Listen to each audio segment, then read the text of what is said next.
Welcome everybody to 52 Living Ideas. We're going through Bhagavad Gita. Today we're going to be looking at the end of chapter 5 and we're going to start on chapter 6. If we have time, we are also going to look at the relationship, the friendship between Arjun and Krishna. All right, folks. So now we're going to dive into number 24 to number 29. The format is Yogeshwar is going to talk, recite each of them in Sanskrit and talk about them.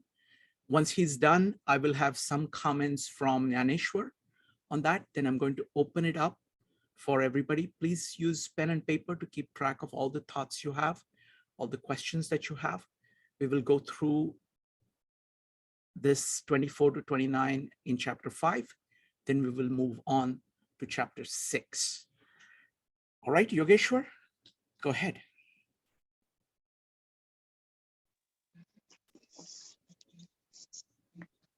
Yontah sukhontaramas tathantar jyotirevaya sayogi Brahma Nirvanam Brahma Bhuto Digacchati. So here, the main concept that goes on from 24 to 29 here is Brahma Nirvana. So it's going to come 3 times, the same word, Brahma Nirvana. So Brahma Nirvana basically means you reach a level, even though you are in this body, but you are just centered and nothing in the peripheral actually disturbs you, even though it is there and it is not going to go away. Your mind is going to remain there, but your thoughts will be separate from you, so separate that they do not disturb you.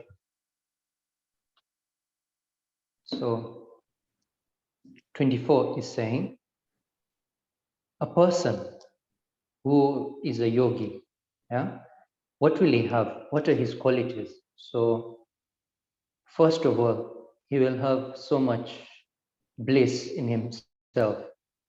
And that bliss is antah sukha. It means internal bliss, not external pleasures, but internal bliss. And the second quality would be, he's always, normally, like he will always do things that are in the peripheral. He will do everything. He will go work, and he'll also study, and he'll tell others about his concepts and what the experience is about. But then where he is actually staying, where he comes back always, it's arama, means sleep in Sanskrit. Antar arama. So it's like he's coming back to sleep to the same place. That is his set place, and he always comes back there to the center. Antar jyoti revacha. And a person who has received enlightenment, and this light, the jyoti that they're talking about, is internal. So here they've used the same word, antar, meaning inside, 3 times. So they're talking about inside bliss, staying in the inside, and inside light. So the light that they're talking about is not physical, like for example, the light of the sun or the light of a candle that can be obstructed by putting your hand, and then there will be a shadow. So that's not the type of light we're going to talk about. The type of light is like enlightenment, where you receive light from your inside, and that light would be, it would be like, we can give it an example of the sun, whereby it doesn't need anyone to light it up. Like we need a candle, we need a matchstick to light up a candle, but that light is always there, like the sun. It doesn't need anyone to light it up. But it is not like the light of the sun in another perspective, that it is within you and it won't be obstructed even by putting any obstruction against it. So such a yogi, such a person who has received all these three, receives Brahma Nirvana. And here it is saying, Brahma Nirvanam adhigacchati. So there are going to be three instances whereby they're going to say the same word and they're going to put different verbs to it. It is going to be adhigacchati, means he's going to receive Brahma Nirvana. Yeah? And then the next verse, Labhante Brahma Nirvanam Rishaya Kshina Kalmashah Chinna Dvaitha Yatatmanah Sarva Bhuta Hiteratah. So they're saying the fourth quality of the yogi right now, and that is going to be Kshina Kalmashah. All that disturbs him from staying at the center, all the obstructions that are there in this world, they are all like, for example, you have ice and then it just melts down automatically. You don't need to melt it, it just melts down. So that's the meaning of Kshina here. Not you cutting it by yourself, but it will automatically just fade away. All that obstruction that doesn't allow you to stay at the center, it just continues and melts down. Chinna Dvaita Yatatmana. So Dvaita, it means the twofold of this world. Always, if there is happiness, there's going to be sorrow. If there is fame, there's going to be shame, and that continues. If there is something like, you'll have soil and you'll have gold as well. So the values up and down, whether it's internal, external, you'll have a good person, you'll have a bad person. So within you, not in the world, not at the periphery, but within you at the center, you will feel that all that duality just fades away. There is no dual for you now. And another quality is Sarva Bhuta Hiterataha. He is always going to be with so much love towards all the beings. And Sarva Bhuta here, not only human beings, not only animals, yeah, plants as well. So Sarva Bhuta, he's even thinking about the welfare of plants, even the welfare of the smallest animal you can think about, even the welfare of such a person who would not be recognized by the society. So love flows from him unconditionally. It's just love for everyone, love for everything that's around him. So such a person receives Brahma Nirvana. Kama Krodha Viyuktanam Yatinam Yatachetasam Abhito Brahma Nirvanam Vartate Viditatmanam. So this is the third instance where the same word is being used. Another quality would be Kama Krodha Viyuktanam. So within him, Kama, meaning wanting to get something. And then Krodha, meaning when you want something, there's an obstacle in the middle. And then anger comes from within. So that anger is Krodha. So you wanting something, and then that anger you get when you don't receive that. So those two are away from you. Like you can see them that I am separate from it. So such a person, for such a person, yeah, Abhito Brahma Nirvana, like his whole surrounding is Brahma Nirvana. his whole surrounding is Brahma Nirvana. So in the first part where they say adhigacchati, so he goes towards Brahma Nirvana, then labhante Brahma Nirvana, meaning he receives Brahma Nirvana, and abhito Brahma Nirvana, means his whole surrounding is Brahma Nirvana.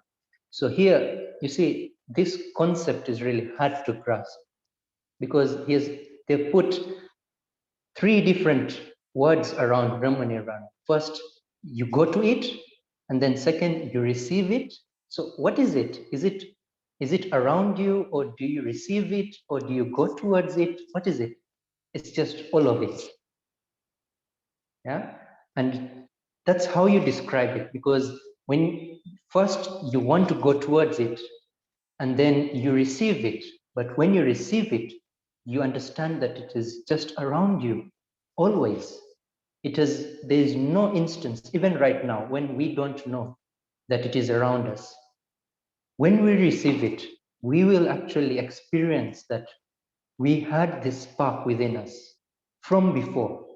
It's not a new spark. We always had it within ourselves. So whether we receive it and then we get to know that it's all surrounding us, even right now, when we do not know about it, it is all surrounding us. Now, the context changes, and it's going to come. Sparshan kritva bahirbahyans chakshushtevantara dhruvoh pranapano samo kritva nasabhyantaracharino. Now they're talking about some small part of yoga, and they're talking about the speed at which you take in the air and the speed at which you take out the air from your nostrils. So first of all, what is coming from outside? You leave it outside. All the pleasures that are coming from outside, you know that they're coming from outside. That's the first condition. And then all your concentration should be at one place.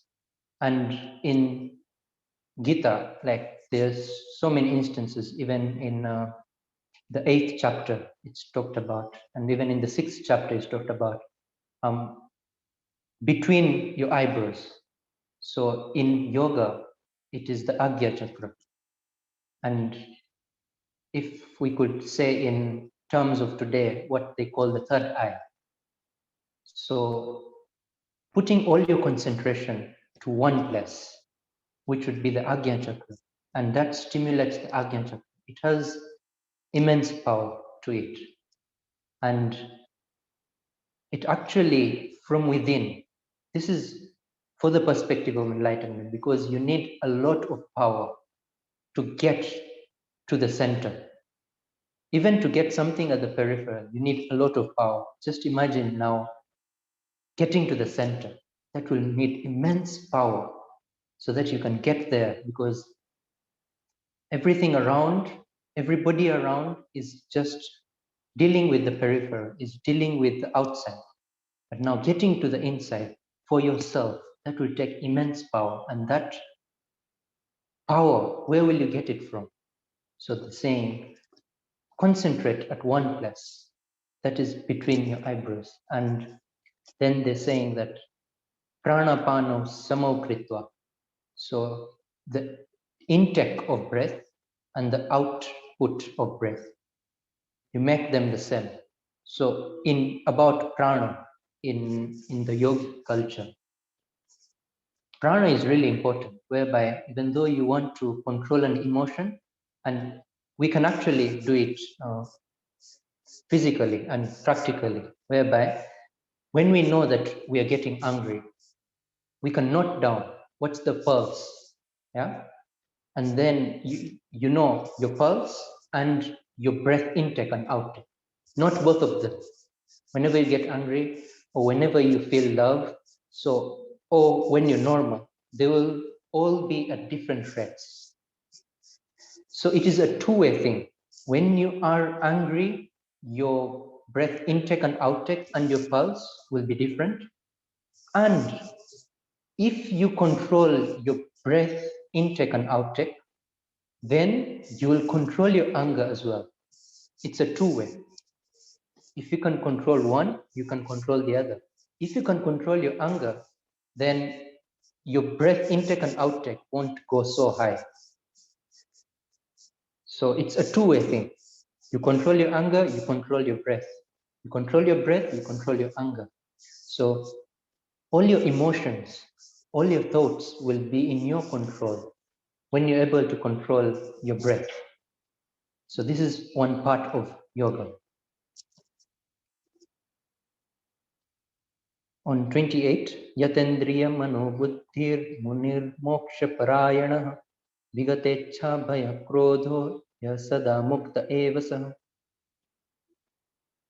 A person who is always wanting to control the mind and the knowledge, such a person, a muni, and that person is always moksha parayana, is always wanting to go back to the center. He's always wanting to know, who am I? Who am I actually? Am I what I think I am right now, or am I something different?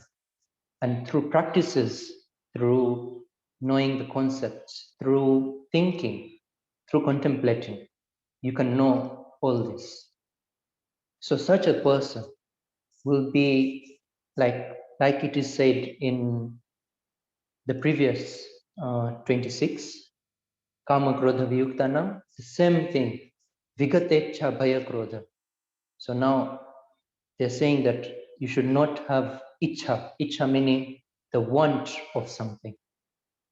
Bhaya meaning that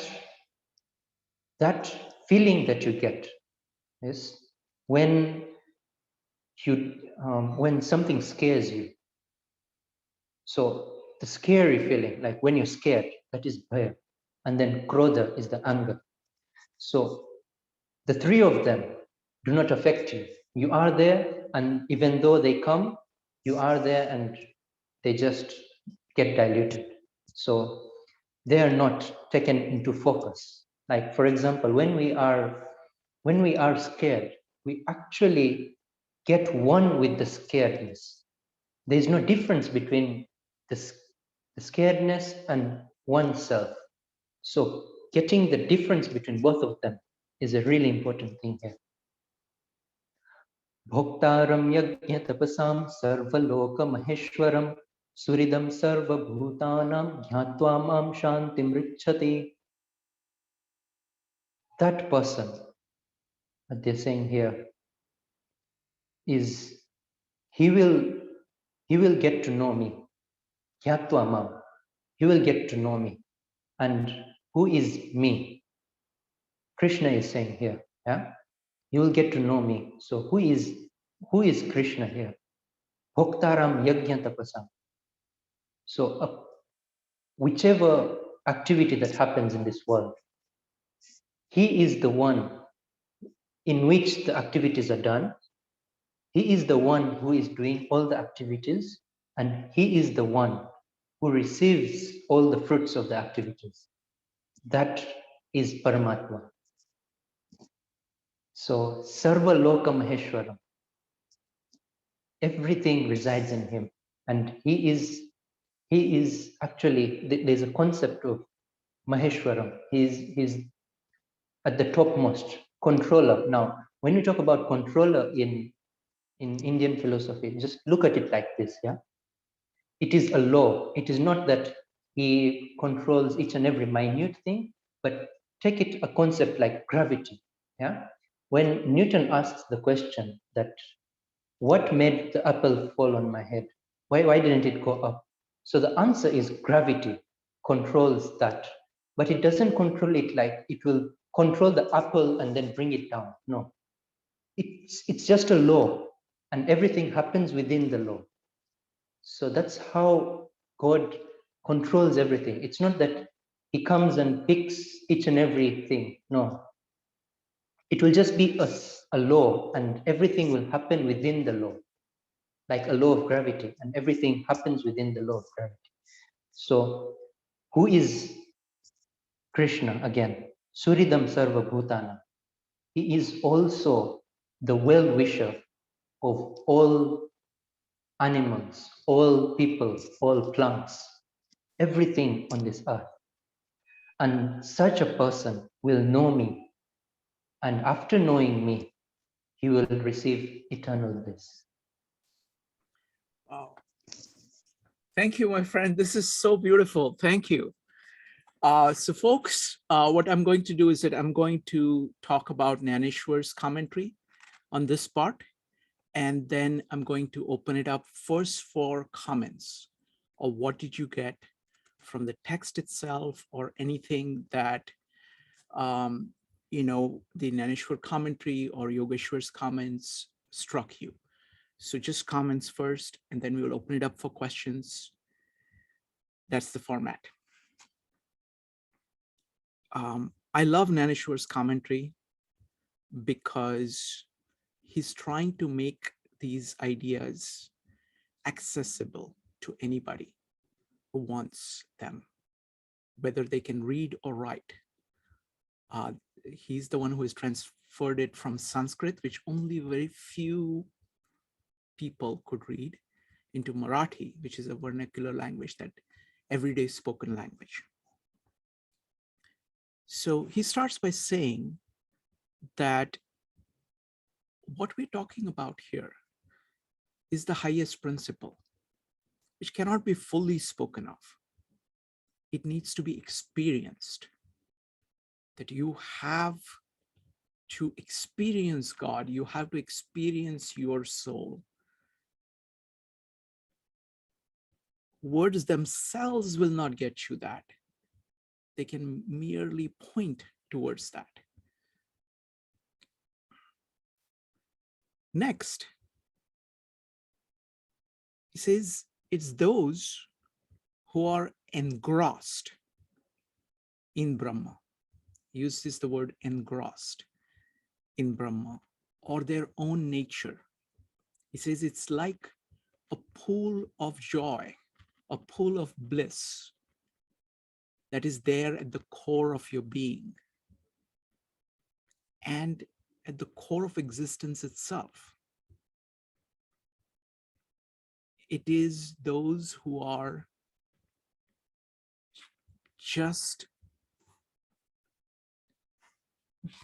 kind of immersing themselves fully in that pool.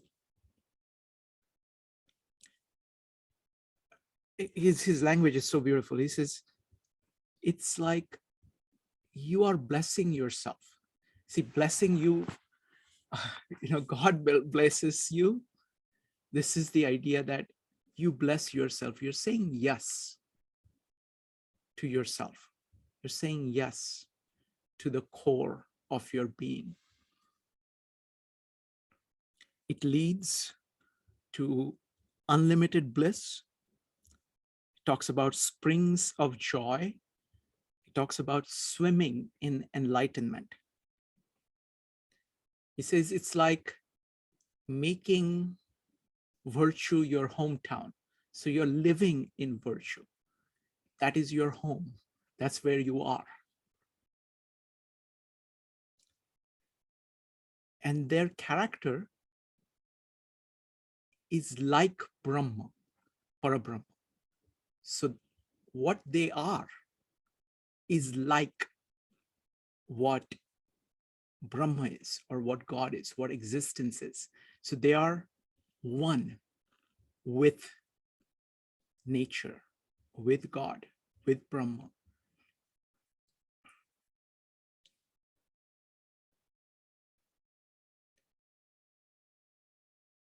So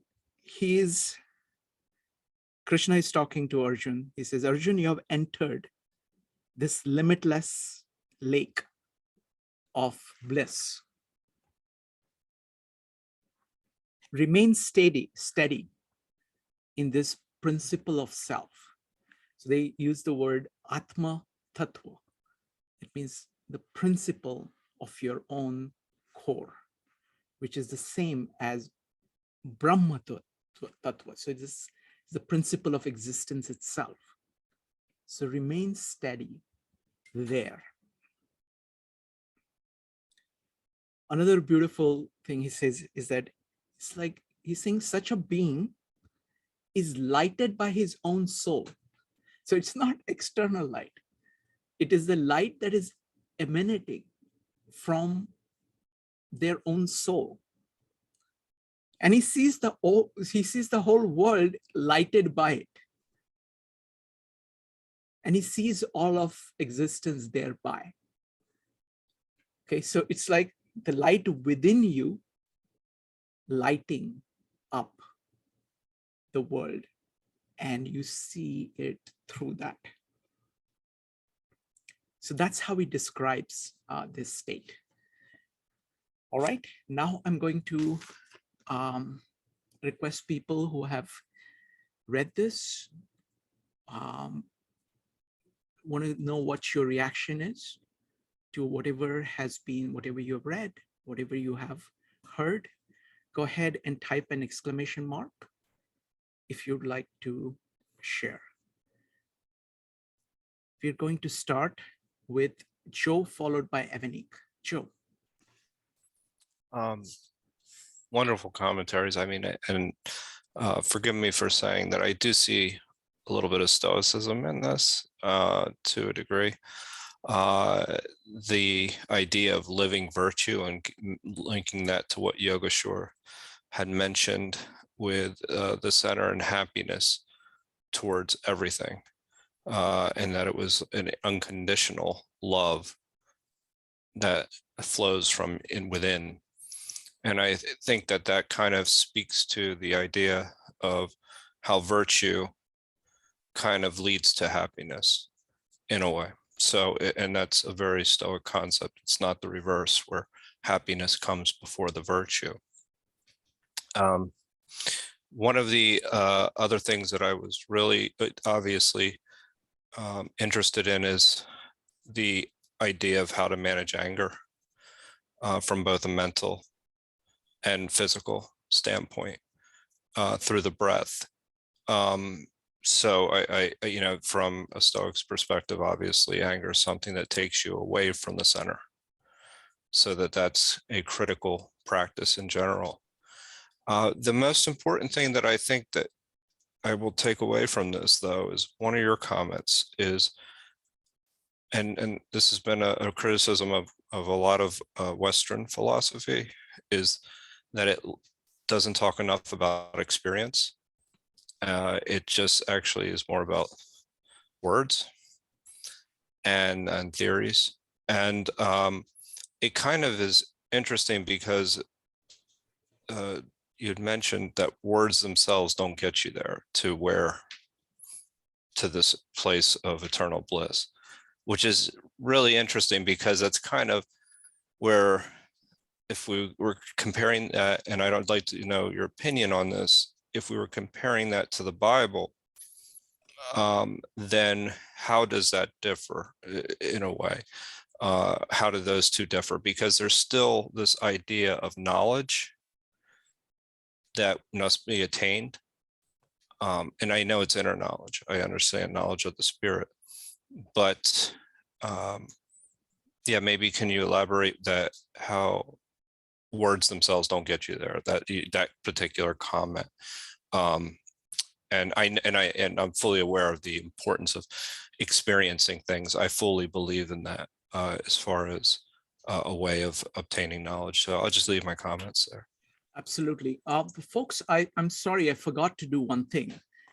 We've not read an English translation, and Doug has just entered, so I'm going to have Doug read the English translation.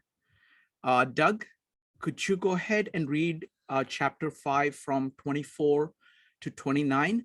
And then Penny, if you would read after that. Doug, could you go ahead and unmute? Let's see, where is Doug? I don't have the book with me. No, not Douglas. Sorry, not you. The other Doug. Doug, You go want ahead. me to read it, right? Yes, please. Yes, please. Okay.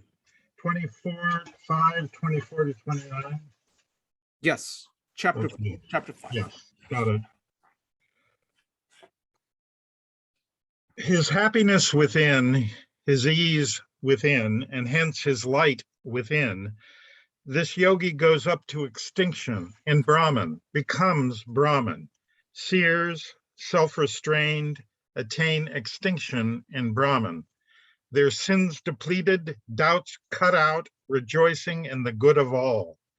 For seekers who know themselves, uncoupled from their rage and lust, restrained in thought, extinction in Brahman lies close.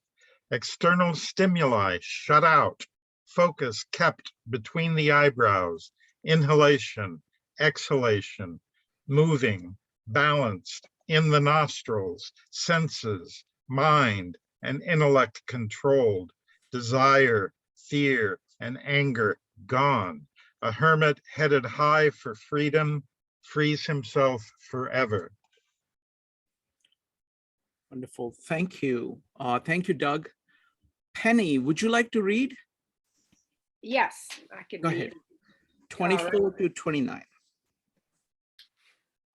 Only that yogi whose joy is inward, inward his peace, and his vision inward shall come to Brahman and know nirvana. All consumed are their imperfections. Doubts are dispelled, their senses mastered. Their every action is wed to the welfare of fellow creatures. Such are the seers who enter Brahman and know nirvana. Self-controlled, cut free from desire, curbing the heart and knowing the Atman, man finds nirvana that is in Brahman here and hereafter. Shutting off sense from what is outward, fixing the gaze at the root of the eyebrows, checking the breath stream in and out going within the nostrils, holding the senses, holding the intellect, holding the mind fast. He who seeks freedom thrusts fear aside, thrusts aside anger, and puts off desire. Truly that man is made free forever. When thus he knows me, the end, the author of every offering and all austerity, Lord of the worlds and the friend of all men, O son of Kanti, shall he not enter the peace of my presence? Thank you. Thank you, Penny. Doug, would you like to comment on this passage? Well, I like this passage because it's the passage that really has meditational instructions in it, as clearly and as simply stated as I've seen them stated anywhere in any book. And so that's one of the things that really popped out when I reread the whole chapter a few weeks ago on my own. And but it also reviews things about Brahman and that sort of control of external stimuli and going inward. And it really is striking me this time through how much there's a harmonics of, things are mentioned in one book and then they're brought back later, but from a different angle. Now how it's applied to meditation as opposed to just, the great section about how does an enlightened man walk, how does he sit, how does he speak, this really is so much more concise. But so it's almost like a reprise in music where you hit a theme and it's even more efficient. It's like, so that's all really. Beautifully put. One thing that strikes me as how Gita moves from spirit to mind to body seamlessly. So the next verse is about breathing. And then from the next verse after that is about the nature of Brahma, and without missing a beat. So wonderful. Thank you. So what we're going to do is that we're going to have 2 or 3 comments, and then we will have Ambika read one more time. Okay. So we're going to start with Avanik, Jang, and Jyoti next. Avanik. Yeah, what struck me about the commentary and Yogeshwar was saying is the first part about centered, nothing in the periphery disturbs you. I think that's like a higher state of enlightenment, I think. And it is definitely something to aim towards, because to have nothing from the material world disturb you is a real faith. And I mean, it's a faith in God, but it's also a faith in yourself. Like, you knowing that you're going to be okay. That's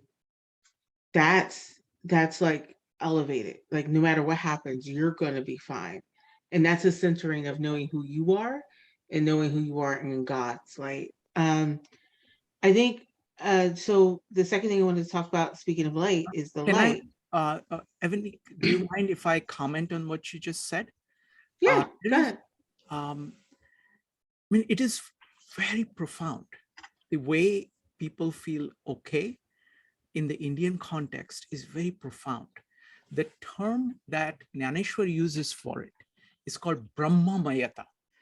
Brahma Maya means you are full of existence. So you feel oneness with existence itself.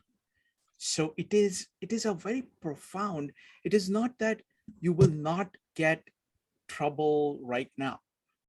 It is like experiencing this deep oneness with everything. That's the kind. So it's a very profound emotion that you will be not just okay, but if you immerse yourself in this, in the core of your being, you will become one with existence. It's a enormously powerful and just very liberating kind of a feeling. Yogeshwar, would you like to add anything to that? Yogeshwar, anytime you want to add, just you can type exclamation mark privately to me, or just unmute and I will call upon you, okay? Okay, thank you. So go ahead, Yogeshwar. Yeah, Brahma Nirvana here, and then Brahmatma. So those first is knowing yourself, and then when you know yourself and you get to the peak of it, you know, it could be at stages, because this doesn't, it just happens in stages. First you'll have a spark that this is me, and then you will try to get to the spark again and again, and then there will be a time when you're always there. Now, when you're always there, there's an experience that comes to you, yeah, and you know that this experience that I am feeling is not only mine, but this experience that I am feeling is the life force, basically, that actually drives all life in the whole world. Whatever is living in the whole world, I can feel the life force within. So it's a profound thing, like you feeling the life within each and every one around you and in the whole world. Beautifully put. Thank you. Evanik, please go on. Yeah, thank you both. That was really great. So the next thing I wanted to talk about actually is the part about the light, when Yogeshwar was talking about enlightenment, and you don't need anyone to light it up. Like, it just comes from within. And it has a similar concept in the Bible. If you don't mind, if I read a Bible verse. Please. In Matthew 5, verse 14, it says, "You are the light of the world, like a city on a hilltop that cannot be hidden. No one lights a lamp and then puts it under a basket. Instead, a lamp is placed on a stand where it gives light to everyone in the house. In the same way, let your good deeds shine out for all to see, so that everyone will praise your heavenly Father." And I thought of that one because of this part about enlightenment. Like, it doesn't come from the outside; it comes from within you. And it's your light. It's who God made you to be. So if you're shining your light from within, you're also shining God's light from within. So I just thought that was great. And then Joe, if you don't mind, let me comment on that one. Okay. I mean, the way in which Jnaneshwar puts it, he says, it's like having a son. within you. So the sun, instead of sun rising outside, it is a sun is now within you. And that is lighting everything up. And so it is that powerful. So that is the conception. Once you know yourself, at the same time, you're knowing the Brahman. You're knowing Brahma, you're knowing existence itself. And that knowledge, this is again in Bible, we saw moving from physical to spiritual. This is moving from physical light that shows physical things to spiritual light. And just as Yogeshwar is saying, you are going to see the light in other people as a result of having the light in you, because you're seeing their spirit. The spirit in other people is active. So it's like you are lighting up and you're seeing the light, go up in everybody. Go ahead, Avanik. I like that one where you talk about seeing the light in other people because you have the light in you. So I think I just had one more thing to comment on, and that was about knowing God is eternal bliss. Sorry, and yeah, that was it. Knowing God is eternal bliss and experiencing. We were talking about the Naneshwar commentary, experiencing God and the soul, and I think that's just a profound concept of experiencing God. And I think it goes beyond knowing God. I think when you experience something, you feel it in your body and you feel it in your soul, and it becomes a part of who you are. Like our experiences make us who we are. So when you experience God, sorry, apologies, I just got a cough all of a sudden. But when you experience God, God becomes a part of you. The spirit, however you see God, becomes a part of you. So I think when experience is a different thing than knowledge. And I think part of it is knowledge, right? You have to use knowledge to get that experience. But the experience itself, it just becomes every part of your being. It makes up your character, it makes up who you are. So when you are experiencing God, you're allowing that experience to recreate you, like in a rebirth. So that's all I had. Yeah, no, that's excellent point. See, the other point here that also permeates the Bible is this integration of the spiritual and material, where it's not just spirit, it's not just matter, it is the union between them, and you are experiencing that. Like the blind man that we were talking about yesterday, seeing Jesus, he's seeing the spirit in matter, and that is an experience, and it is experience of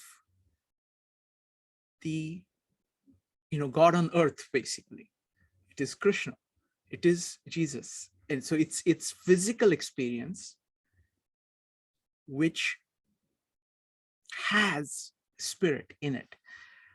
Thank you, fantastic comments. Thank you.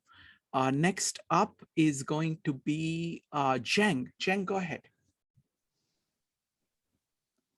Yeah, I want to say what Avanik described, the difference between knowing and experience. I think it's just as they learned, when you're knowing something, it's only knowing intellectually, but experience more integration of both our brains. So you have feeling, emotion on top of intellectual. So it's all combined. To see, like you said, physical and spiritual all combined. What I learned from the interpretation I found quite interesting is mention about this law. The God control the world through the law, not each individual person. And I found that's share a lot of similarity between the Tao Te Ching we're talking about, the Tao. The so-called Tao is natural law. So it's all about how we in tune with this law. We be part of the law and understand it and work with it. I think that's what I found interesting, how they share so much Absolutely. common. It is exactly the same idea. It is exactly the same idea of saying that you're acting according to the Tao. The Tao in you. You're just following the line, the law of the Tao. Beautifully put. Thank you. Let's see. Next up is going to be Jyoti. Jyoti, go ahead. Yeah, I was just going to make a small comment about the verse number 29. Please. Krishna clarifies his position of me. He says that I am not only a beneficiary for the human beings, but I am for the living entities. I'm in all the planets, and I'm in human activities. Whatever you do on a daily basis, I'm involved in that, and that is very profound. I like that. That's about it. Wonderful. Thank you. Thank you, Jyoti. Yogeshwar, whenever you want to comment, go ahead and just type an exclamation mark in chat privately to me, and I will have you, okay? So whenever you want to do that. Next up is going to be Allison. Yeah, I was saying, I feel like the theme in this section really is the same as Dante and Dostoevsky. And this idea that, I mean, there's nothing wrong with desire, fear, and anger. I mean, they're all actually necessary parts of life, as long as they're in moderation. But when they start taking over your life to where it's just spinning out of control, that's when, you know, all the really bad things happen. And then, you know, it's more just on, if you focus on the center and not getting swept away with the extremes of those, then that's, you know, the better place to be. And then the other comment I wanted to make was about the whole idea of the light coming from within, that seems very similar to Quakers, because they talk about that there's the light within, and it presents itself to different people in different parts of the world in different ways that make sense for them to hear it. I just was noticing that similarity. Thank you. I'm not familiar with the Quakers, but let me comment on the first part. I mean, the basic idea of Hinduism is the idea, I mean, of Gita here is the idea of Sthita Prajna. So you are standing in your center, which is the core of the wisdom. And that should remain steady. And everything can flow. So you're not saying that there isn't anything outside. You're not denying it. It is all there. It's just that you maintain the steadiness of your wisdom, steadiness of your consciousness. Your light keeps on shining, regardless of whatever else is going on. So everything else kind of just passes as waves.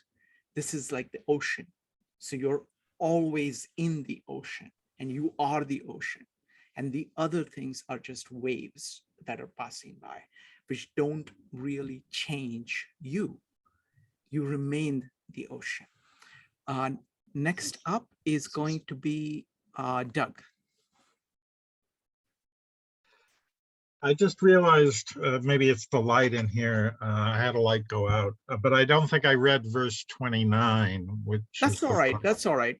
We can, okay. You know, we've come to it in multiple two different ways, so that's fine. Okay. Next up is going to be Jason, Ambika, and Penny. Jason.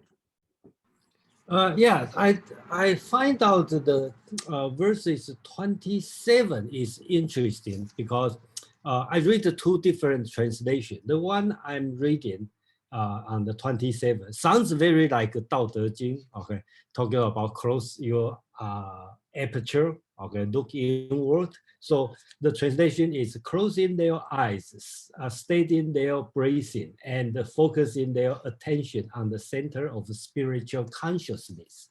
I'm not sure this translation is correct because I'm reading another translation, and it said, keeping outside the external and fixing one's eyes to the internal space between the eyebrows, balancing the prana and apana, controlling the breathing within the nose. So I'm so surprised, well, I should not say surprised, because I've been with the Dao De Jing translation. You can see how different. So these two translations are kind of totally different, right? The one first time I read it sounds like it's more on sounds like a Dao De Jing, okay, talking about like close your eyes, something, look inward. But second one sounds like a meditation method, very practical. Breathe in, focus on the between the eyebrow, breathe with the nose. Yeah, I just like to know, how come, it comes with such a big difference. Yeah. Yogeshwar, which translation is closer to the truth?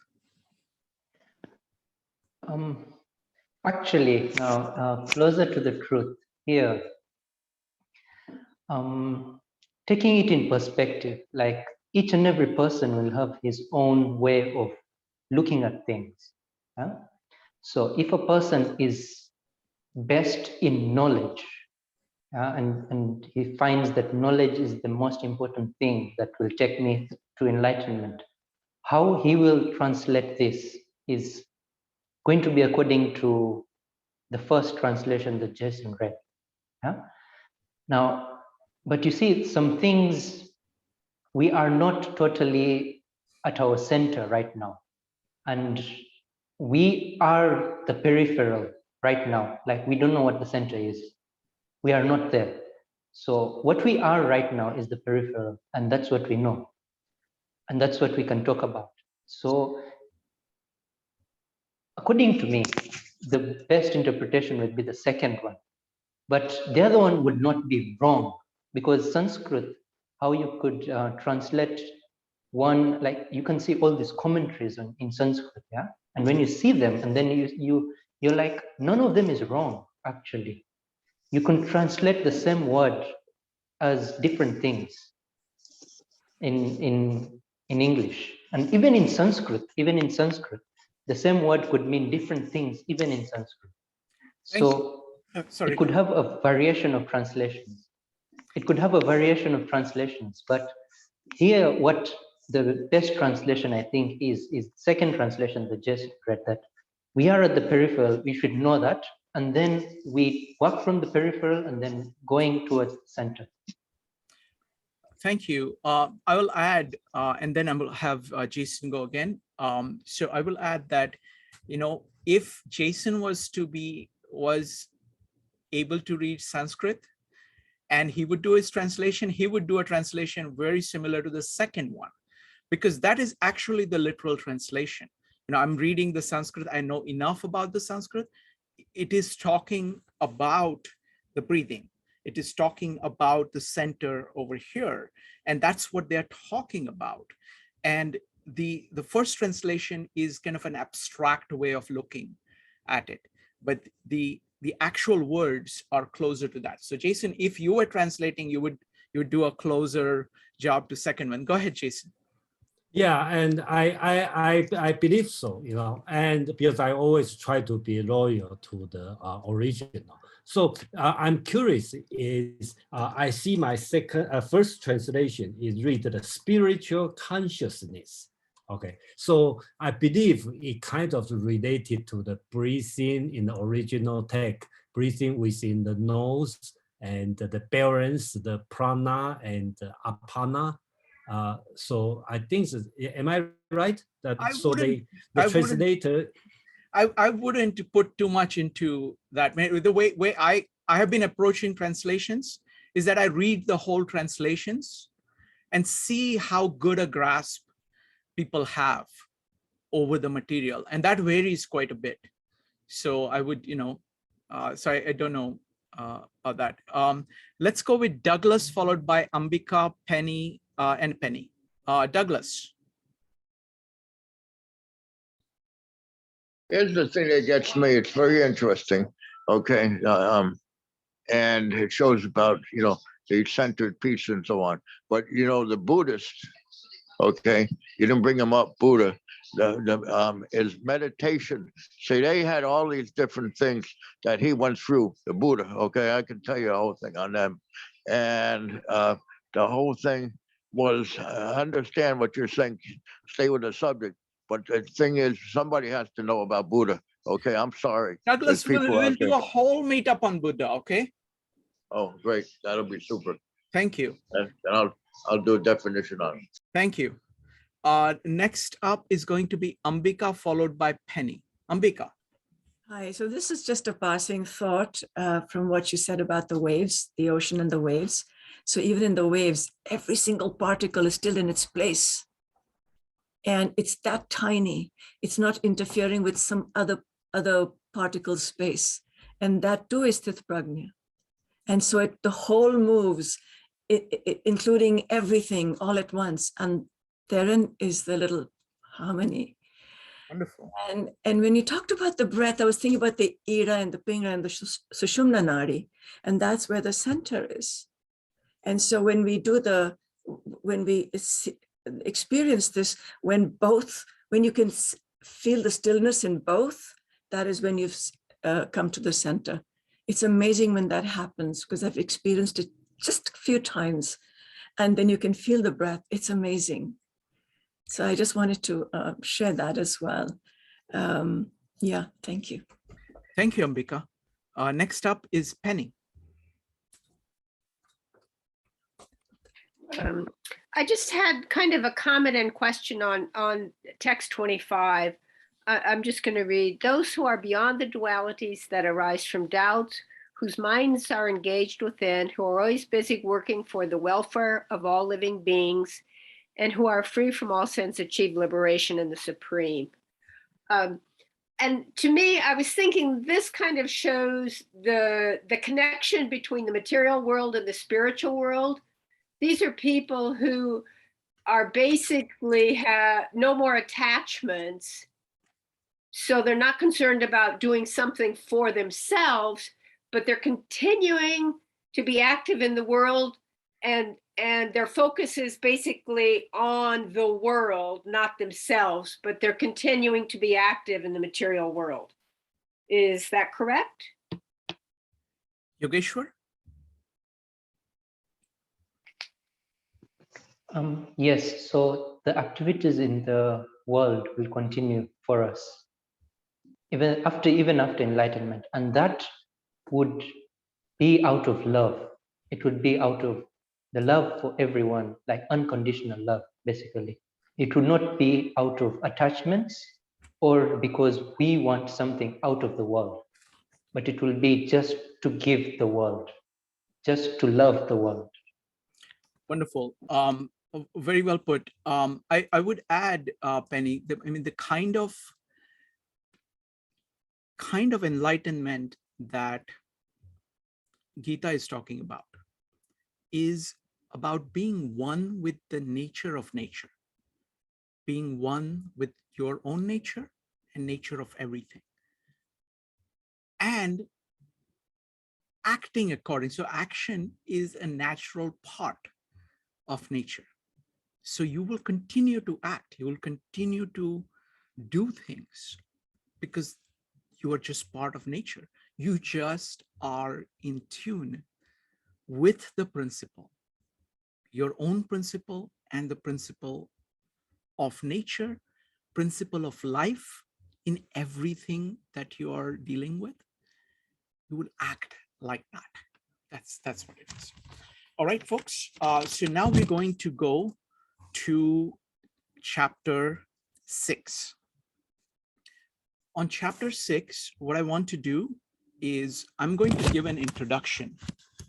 I'm going to read you, I'm going to not read you actually, I'm going to translate a very small part of Naneshwari for you, where Naneshwar introduces this adhyaya, okay? Just to give you a flavor of what Naneshwar is and how he approaches it. So this is not the description of the adhyaya. This is just an introduction to the adhyaya. So what he's saying is that this is about Dhyana Yoga. So I'm going to go back and forth between trying to explain it and then using his own words. All the beauty of what I'm saying comes from him. Okay, so this is not mine. This is all Naneshwar's. So this adhyaya is about Dhyana Yoga. It is all about concentration. And it's a crucial concept of how do you remain focused? How do you keep your attention on the core of your being, on the core of existence? How do you do that? It's all about Krishna explaining that. And now Naneshwar is talking now to the reader or listener in this case, explaining what is about to happen. So he's saying that the knowledge that is contained in Dhyana Yoga is wordless knowledge, because what you really need is the experience of doing that. You have to do this. That is what the goal is. But what I'm going to do is that I'm going to describe it to you in this simple language, simple Marathi language. And what I'm going to do is I'm going to create a plate of food for you, and I'm going to serve up some food. My words are this great feast that I have prepared for you. He's saying these words are primarily to be consumed by the ear because you're going to hear them. But something really interesting is going to happen when you start eating from this plate. Your tongue is going to say, no, no, no, this is not for the ear. This is for, I can taste the delicacy of these words. Your eyes are going to see this magnificent imagery, and they are going to say, no, no, no, this belongs to me. Your nose is going to be smelling these enchanting fragrances of what I'm serving up. And it's going to say that, no, this belongs to me. And your hands are going to jump at these words, trying to write them down. So all your senses are going to be fighting one another, claiming dominion over what I am serving you. And in this process, all these senses are going to become one as we try to get at the thing which words cannot properly describe. That is what I'm about to do. He's saying, in the depth of your consciousness, in the depth of your soul, this knowledge will be born because it is experiential.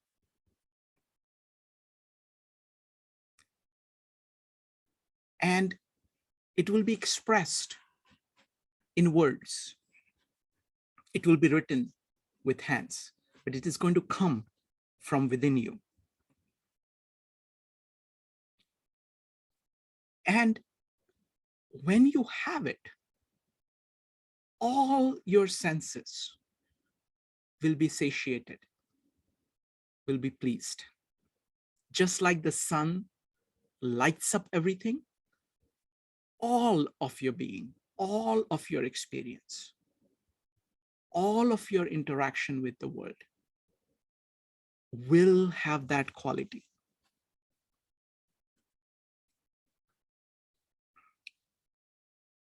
The words that I'm serving up will have an immense range. And each morsel of it will be pregnant with meaning, so that as you consume each of them, it is going to flower within you.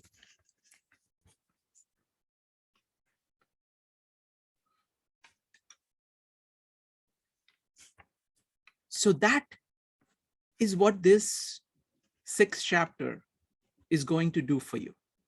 Now let us begin. That is his introduction. All right. So with that, let us first read a couple of versions of the 6th chapter, and then we will move to Yogeshwar. So Ambika, if you could read your version. We're going to read only the first six verses of the 6th chapter. Give me just a second. I'm going to unmute everybody. So it's going to be Ambika, and then I'll ask Doug. Ambika, go ahead. Oh, okay, unmuted. Right. The Blessed Lord said, "Whoever does the work to be done without resort to its fruits, he is the sannyasin and the yogin, not the fire-abandoning man who lights not the sacrificial fire, nor also the actionless man who does not do the works. What they have called renunciation, sannyasa, know that to be the yoga, O Pandava, for none becomes a yogin who has not renounced the desire will. For the sage who is seeking to ascend onto yoga, karma is said to be the cause. For the same sage, when yoga ascended, self-possessed calm is said to be the cause. For when one does not get attached to the objects of sense or to works, and has renounced all will of desire in the mind, then is he said to be yoga ascended. One should sublimate and deliver the self by the self. One should not depress and cast down the self, for the self is the friend of the self. Self itself is the enemy of the self. To his self is the self a friend, in whom the self is conquered by the self.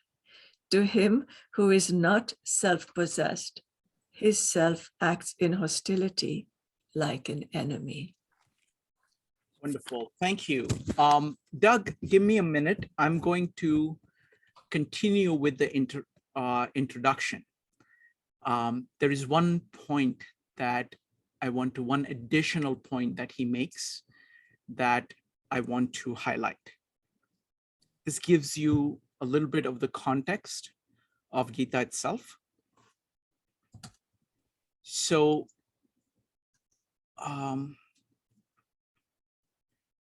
as you know, Gita is being told on the battlefield.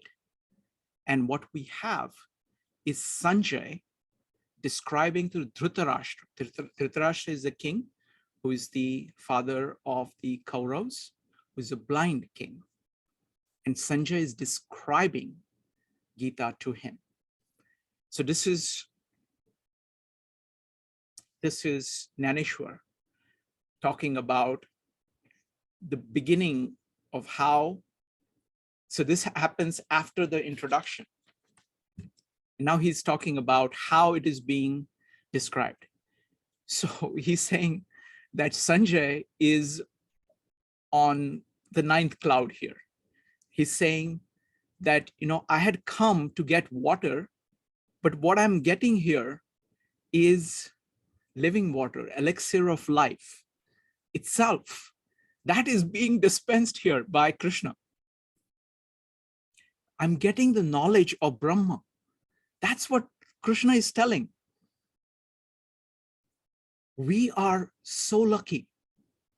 And now Krishna is about to describe Dharma Yoga. So we will really get to understand the core of our beings. Dhritarashtra responds, did I ask you to tell me about Brahma Nyan? Why are you telling me about this? Please tell me what is going on the battlefield. Now, Naneshwar says, is that he's blind indeed, because he's been consuming, he's listening to everything that has happened, the deep spiritual knowledge, but he's actually seeing only the periphery. That's all he's seeing. He's not even seeing the center when it is being spoken to him. Remember from yesterday, the blind man? Contrast him to Dhritarashtra. It's the same principle. The way in which Naneshwar puts it is that for Dhritarashtra, it is a dialogue between the deaf and the mute, because the deaf is unable to hear anything about the spirit, though that is being spoken to him. And the mute is unable to speak of the spirit, and they are having a dialogue. So this is the same principle that we saw yesterday.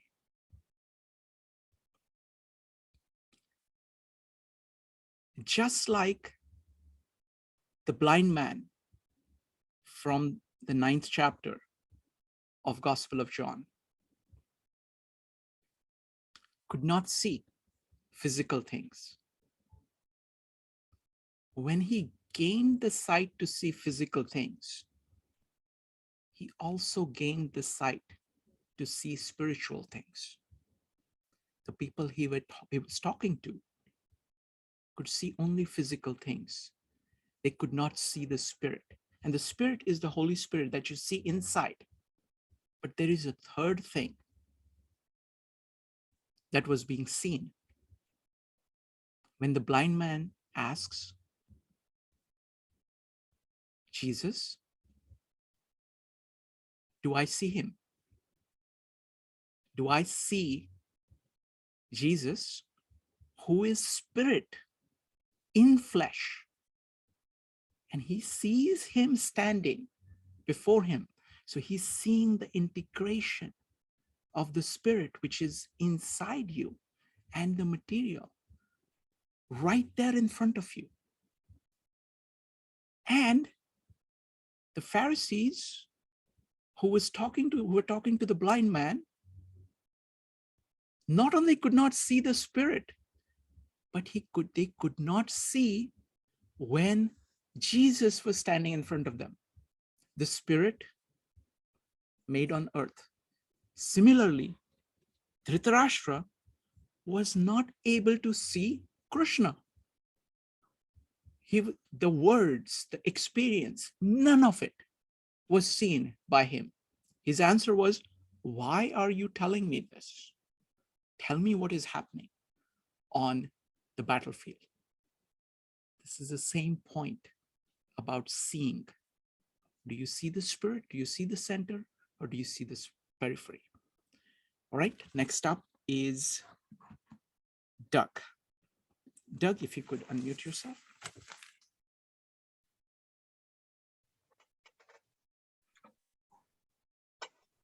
The blessed Lord spoke, he who performs that ritual action which is his duty while renouncing the fruit of action is a renouncer and a yogin, not he who is without a consecrated fire and who fails to perform sacred rites. That which they call renunciation, that know to be yoga, son of Pandu. Not without renounced purpose does anyone become a yogin. For the sage desirous of ascending to yoga, action is said to be the means. For him who has already ascended to yoga, tranquility is said to be the means. When he is attached neither to the objects of the senses, nor to the actions, and has renounced all purpose, he is then said to be ascended to yoga. One should uplift the self by the self. One should not degrade the self. Thus, the self alone can be a friend to the self, and the self alone can be an enemy of the self. Oh, one more. For him who has conquered his self by the self is a friend. But for him whose self is not conquered, the self remains hostile, like an enemy. Thank you. Thank you, Doug. All right. Next up is Yogeshwar. Shri Bhagavan Vacha Anashrita Karma Phalam Karyam Karma Karoti Sasanyasi Cha Yogi Cha Naniragnir Nachakriya. The concept here is basically a person who does what is supposed to be done. Like before, like we have discussed, action will come from the center and it will be automatic. So karyam karma, meaning the action that is supposed to be done, is that action that is in sync. It is in synchronization with the nature of yourself and with the nature of things around you, with the nature of the whole world. So such a person is a sannyasi, is a yogi. A person who does not do any action, he is not the one being described here as a sannyasi or a yogi. So the main concept here is, Arjuna wants to say that if you're telling me Gnan or Sankhya is the way I should be going, yeah, then why are you telling me to do the war? Why are you telling me to fight here? Yeah. So Krishna is telling him that it's not the person who does nothing who is a yogi or who is a sannyasi. A person who does work, who does the action with the nature from the center is the sannyasi and is the yogi. So here is first thing is anashrita karma phala. So first you have to be detached from the fruits of your deeds. Now there is a basic thing that we feel that if we do not have a goal towards which we should go, there will be no action. That's what we know right now. That's our perception right now.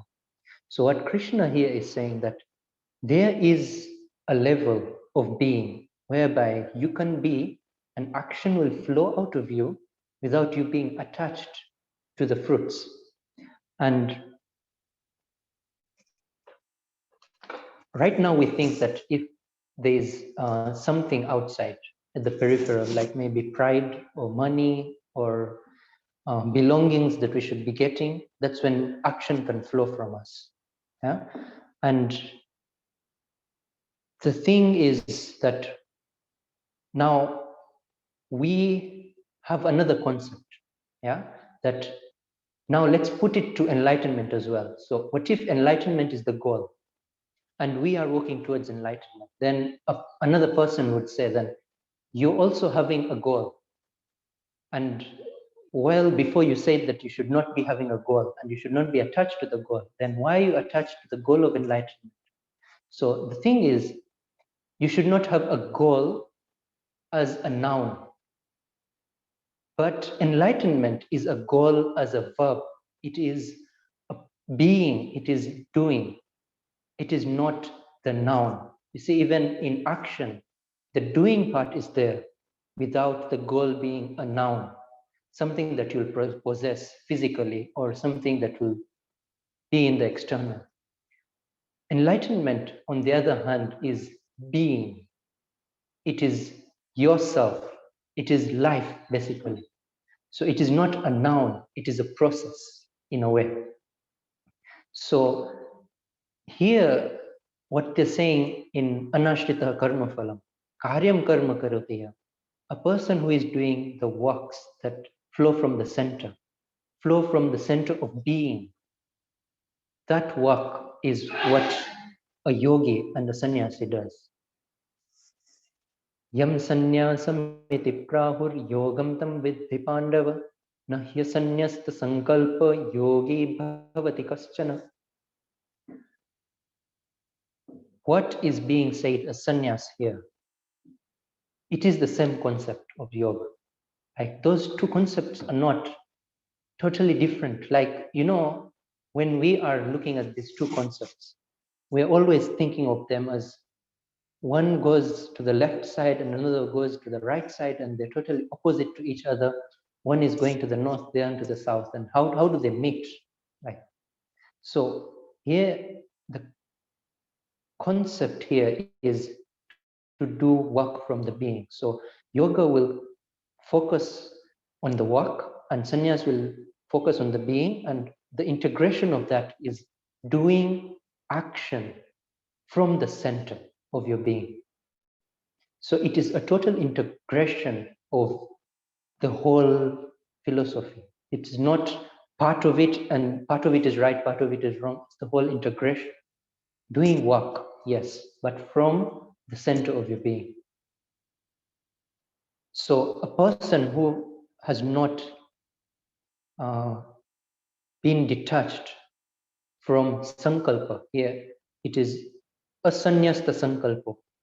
So a person who has not been detached from sankalpa here could mean so many different things, yeah, and it will be described differently in different translations. So I'll give one that I feel is the most correct, and the one that fits in this verse.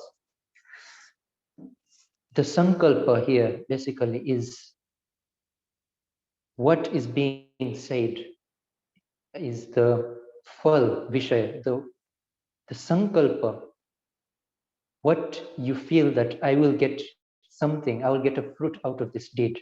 That sankalpa. That thought that I am going to get something out of this deed, that thought is what is supposed to be left out. Now, in a normal, like if we give a normal situation, if a person is walking on the road and we're just behind him, just a few steps behind him, and then the person, the wallet falls out of the person's pocket or something, then we give the wallet back to him. So if there's one situation whereby we feel that he should thank us, yeah, and so that will be like we actually want the thank you, and that's why we are doing the work. Another situation would be that we give him, we do not expect a thank you, but he gives us a thank you and we feel good. So even the part whereby we feel good out of the thank you, there's still some subtle feeling or subtle thought that he actually is thanking us, and that's why we feel good. And the third situation here is whereby we give him, he doesn't say thank you, yeah, and still we feel good because we did the action, and that's what matters, because the action was the right thing to do, and that is flowing from ourselves, that is flowing from the center of our being. So just the action happens and we are okay with it. We are not attached to any fruits out of it whatsoever. Even though we give it to him and he doesn't say thank you, we don't feel bad.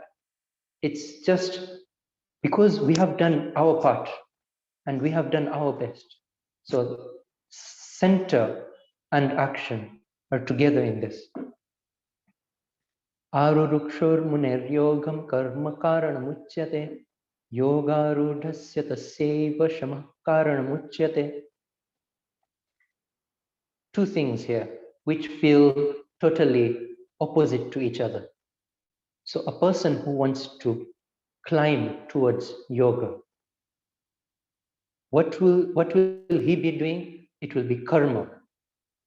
And a person who has actually climbed towards yoga, what will he be doing? What will he be doing that will take him to the next level?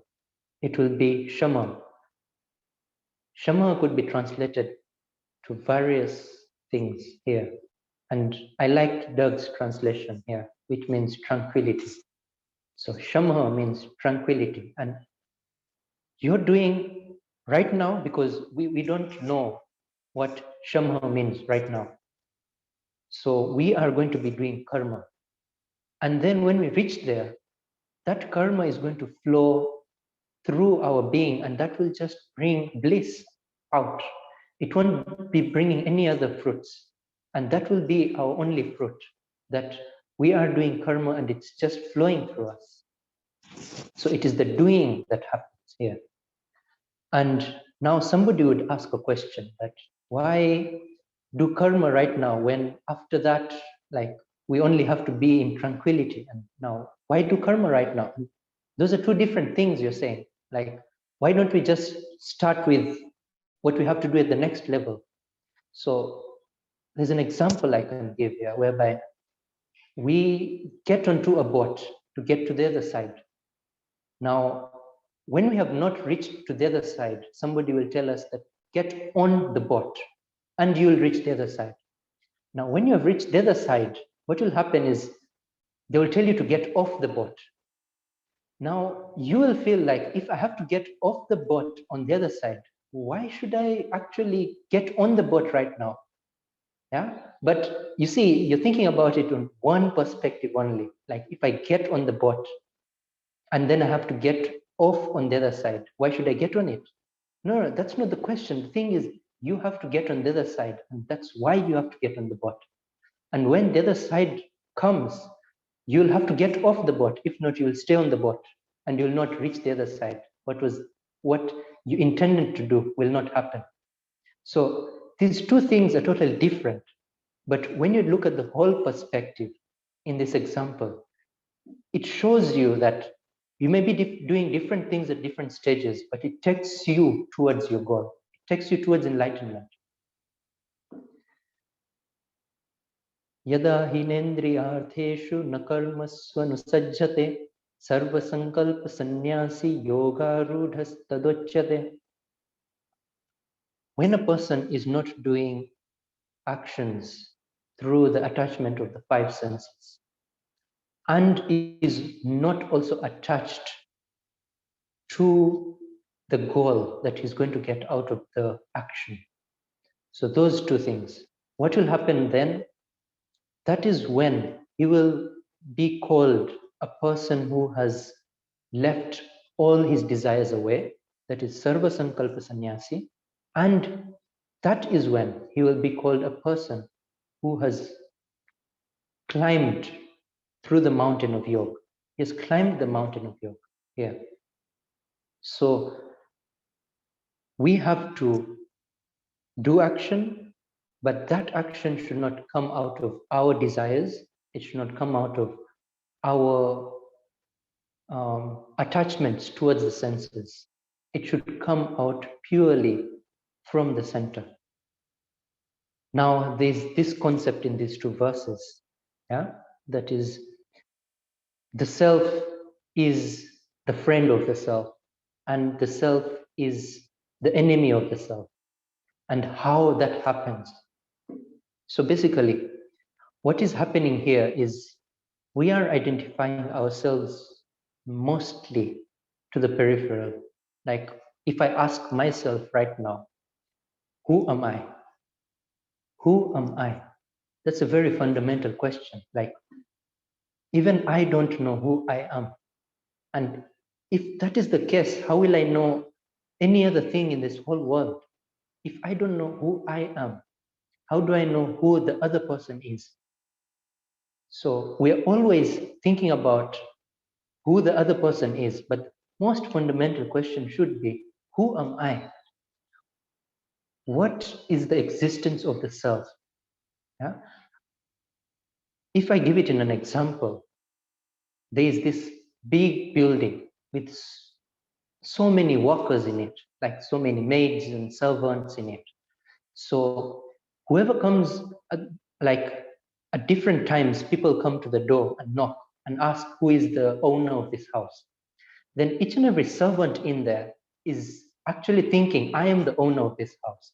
So whenever an electricity guy comes and asks, who is the owner here? And then like one of the workers will go there and then say, I am the owner of this house. Tell me what is supposed to be done. And then it will all be in rotation, and whoever is nearer to the door of the house will actually be the owner of the house in that case. There's no one owner of this house. So that's what we are right now. Like we make a promise today, and then tomorrow we are like, the conditions have changed because ourselves have changed. We don't know who we are. We are always changing. Like one time we are the scared one, another time we are the angry one, another time we are the lovable one, and another time we are the person who is so enticed with this test that they're getting from their tongue. Another time they're so indulged with the words that they're hearing through the ears. So we don't know who we are. All these people are together at once. So if the ear wants to say that I am the owner, they're okay to say it. That's what we are saying. So there's no concept of self here. So basically, the master has to come in the house and announce that I am the master. And when the master actually comes to the house and says, I am the master, all the workers will actually know, yes, he is the master, I am not the master. And that actually will happen. So that is when it is said that you have known yourself. When the master comes into the house and is able to control all the workers. Right now, all the workers are doing whatever they want, and they're claiming ownership over the house. But the real thing should be, I am the master and know who I am.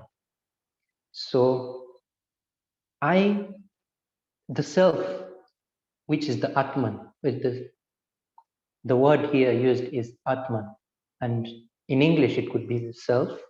So the self is a friend of the self.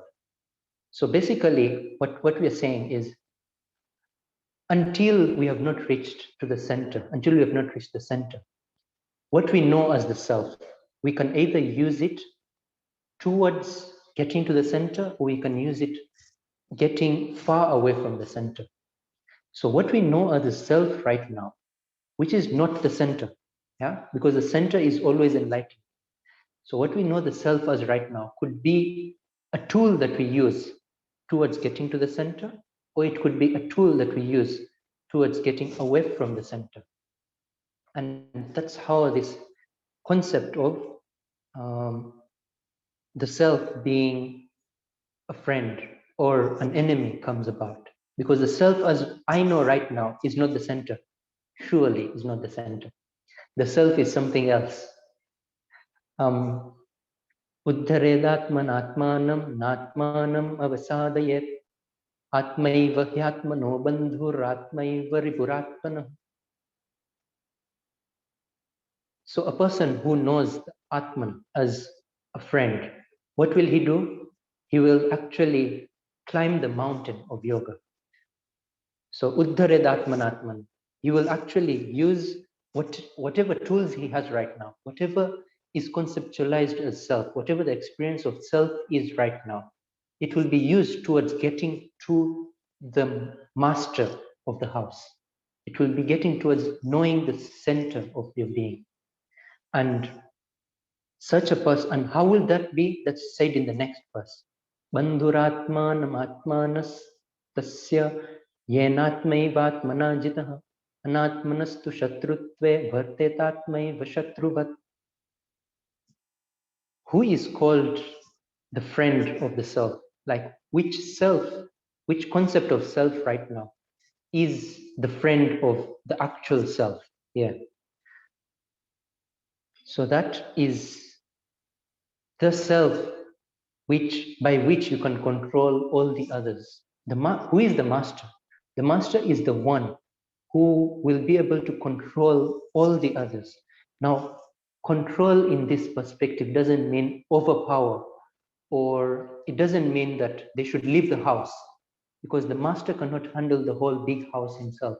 So your mind will remain, your emotions will remain, your ears, your eyes, they will all do all their work. Yeah, and they will do the seeing, they will do the hearing, but they will be controlled by one here. They will be controlled by the master. So if the master says go here, they will go. If the master says don't go, they will not go. And they will obey the master. So that's what is said here is, who is the friend? Like, how do you get to the center? And how will you get to the center is get to the master, and that master will now be able to control all this. Anatmanastu shatrutve vartetatmai vashatruvat. So who is called the enemy of the center? Now the enemy here is what takes you away from the center. All getting attached to each and every emotion, to the anger, to the pride, or even to the senses. So that attachment towards all that takes you away from the center, and that will be you depriving of yourself, depriving you of yourself. If I could get that sentence right, you're depriving yourself of yourself, as in that's the concept here, because it is so many of us together in one body. Like even the workers are claiming that I am the master, and at different times, different people are the master in us. We can see anger, emotions, all different masters in ourselves. Then that's how everything is coming out in ourselves. So that's the main concept I feel is here. Wow. Yogeshwar, this was just incredibly beautiful. This is one of my favorite things that you've said so far. And I've liked many, many, many things, but this is just incredibly beautiful. So let's see where to begin. So this concept of having kind of the center axis and seeing that as the self, actually seeing your center. I did a presentation on this concept of center and periphery, the center axis. So there are two things here. There is the center axis, which is your Atma, which is the core of your being, your capacity to love, your commitment to truth, your commitment to the right path. That is one concept of self. There is the second concept of self, which is ego. So in the Indian philosophy, they actually map it to different things. So this center axis kind of starts with your heart, going up to your throat, going up to this concentration, and going up here, which is like Brahma. This is like your ability to concentrate. This is your ability to speak the truth. And this is your ability to love. So that is the kind of the center axis. Below that, there is the axis that starts with your solar plexus, which is your ego. And it's really, what do you, and then below ego, you have got your emotions, which is all the servants in the house. You are reacting to all kinds of things. And below that is your actions, you're taking of actual physical actions. So what do you identify with? Who are you? Who am I? If you identify yourself with individual actions, individual reactions or emotions, or your ego, that means your pride of your physical being, whatever it is that you have accomplished so far, that is one kind, that is not the center, it is different kinds of parts of periphery. So that versus the center axis. What is yourself? What do you identify with? What do you see as yourself? I think that's the question. And I think Yogeshwar put it incredibly beautifully. So thank you. So folks, any comments on this entire sections. So from 1 to 6, what do you think of it? Go ahead and type exclamation mark if you'd like to comment on it. I will start with Evanik, followed by William. Evanik. I feel like this is all a blueprint on how to get to your center and how to stay in center, and also how to know when you're moving away from your center. So I feel like when sorry, Evanik, I have to interrupt you. It is actually, that's like, this is the manual. The chapter 6 is the manual for doing that. Dhyana Yoga. Yoga is simply a technique, is the virtue. Dhyan means concentration. So it is all about saying, how do you concentrate on remaining in the center? So you're absolutely right. This entire chapter is the manual for doing that. Go ahead. Yeah, so when you were talking in the beginning, I thought when you were doing the intro, when you were talking about the plate, and I thought it was starting, and then you're like, oh, it's the intro. And I'm like, okay. But when you did the intro and you were talking about the senses and that they will fight for dominion, and then all of a sudden they will become one. And I think that's a symbol of what happens when you concentrate on the center, when you're not going for domination of anything, when you're just experiencing it. That's the ultimate goal, is to become one. I was thinking of the passage from the Bible where Jesus talks about the banquet, right? And the banquet in heaven. And I never knew why he really talked about that. Like, I just never got it until you started talking about the senses. And I was like, oh, he was talking about you'll get all of the spiritual food because you will be able to take it all in. And it was like, it's an ongoing process. And it just now clicked. So thank you. The part about doing action from the center of your being, I think that's so profound. Because Evan, you're making such good points that I have to keep interrupting to elaborate on the beautiful point in the introduction, right? What he starts by saying, this is something that can't be expressed. And then he shows what the expression of it looks like, right? This beautiful feast where all of it kind of at a physical level comes together and points to the spirit. So it is the integration. That's what Jesus is. It is 100% divine. So what he's saying, actually, the word here of Naneshwari is actually that, is that it is actually in matter, spirit. So spirit in matter, all brought together as an integration. Go ahead. That's a really good point. So, and then I think the part about doing action from the center of the being and letting go of the attachment, but also realizing when Yogeshwar was talking about the action being the enemy of the center, anything that takes you away from your center is the enemy, is very profound, because when you're attached to something, you're not focused on where I think the only thing you need to be attached to is the center. If you're attached to anything else that is outside of you, it's something that you really can't control anyway. It's like stoicism. It's like you can't control it, so why focus on it? Like, you could do the action from the center, and you could do the action for the value and the virtue, but to do it for your own pleasure, like if you're looking to get something out of it, like I think what Yogeshwar said was really profound about if you're expecting a thank you and you don't get it, now all of a sudden it's pointless, and that's not true. If you're acting from the center, you're doing the act to do the best that you can and to contribute. And whether you get the thank you or not is really not the point of it. So many things, but I'm going to let other people talk.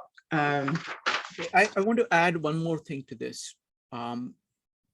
If you look at everything that Yogeshwar said, right? About doing the right things without expecting, rewards for it. Really, it is, to put it in Western terms, this is virtue ethics. This is all it is. It is virtue ethics. You're doing the right thing. You're understanding what nature of the world is, the nature of you, and you're acting according to that. That's it. And then what happens depends on various things. There's all kinds of positive, negative things, but those are values. What you're focused, this is virtue ethic. Just like Stoicism is virtue ethics, this is virtue ethic. Similarly, Tao is all about virtue ethics, saying, what is the way? The way of nature. That's what you're trying to follow. Similarly, the Bible, it's all about virtue ethic.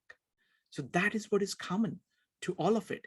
And all of it is just elaboration of saying, don't focus on expectations. So it's just simply saying, be virtuous. Next up is William, Elena, Ambika, and Rupali. William. Hi, I was muted.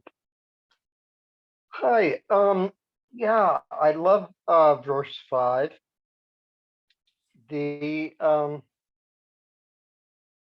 As I stated in the chat notes, it is contradictory on purpose because this verse is meant to dispel contradiction, to overcome the logical mind, because this is beyond the conceptual.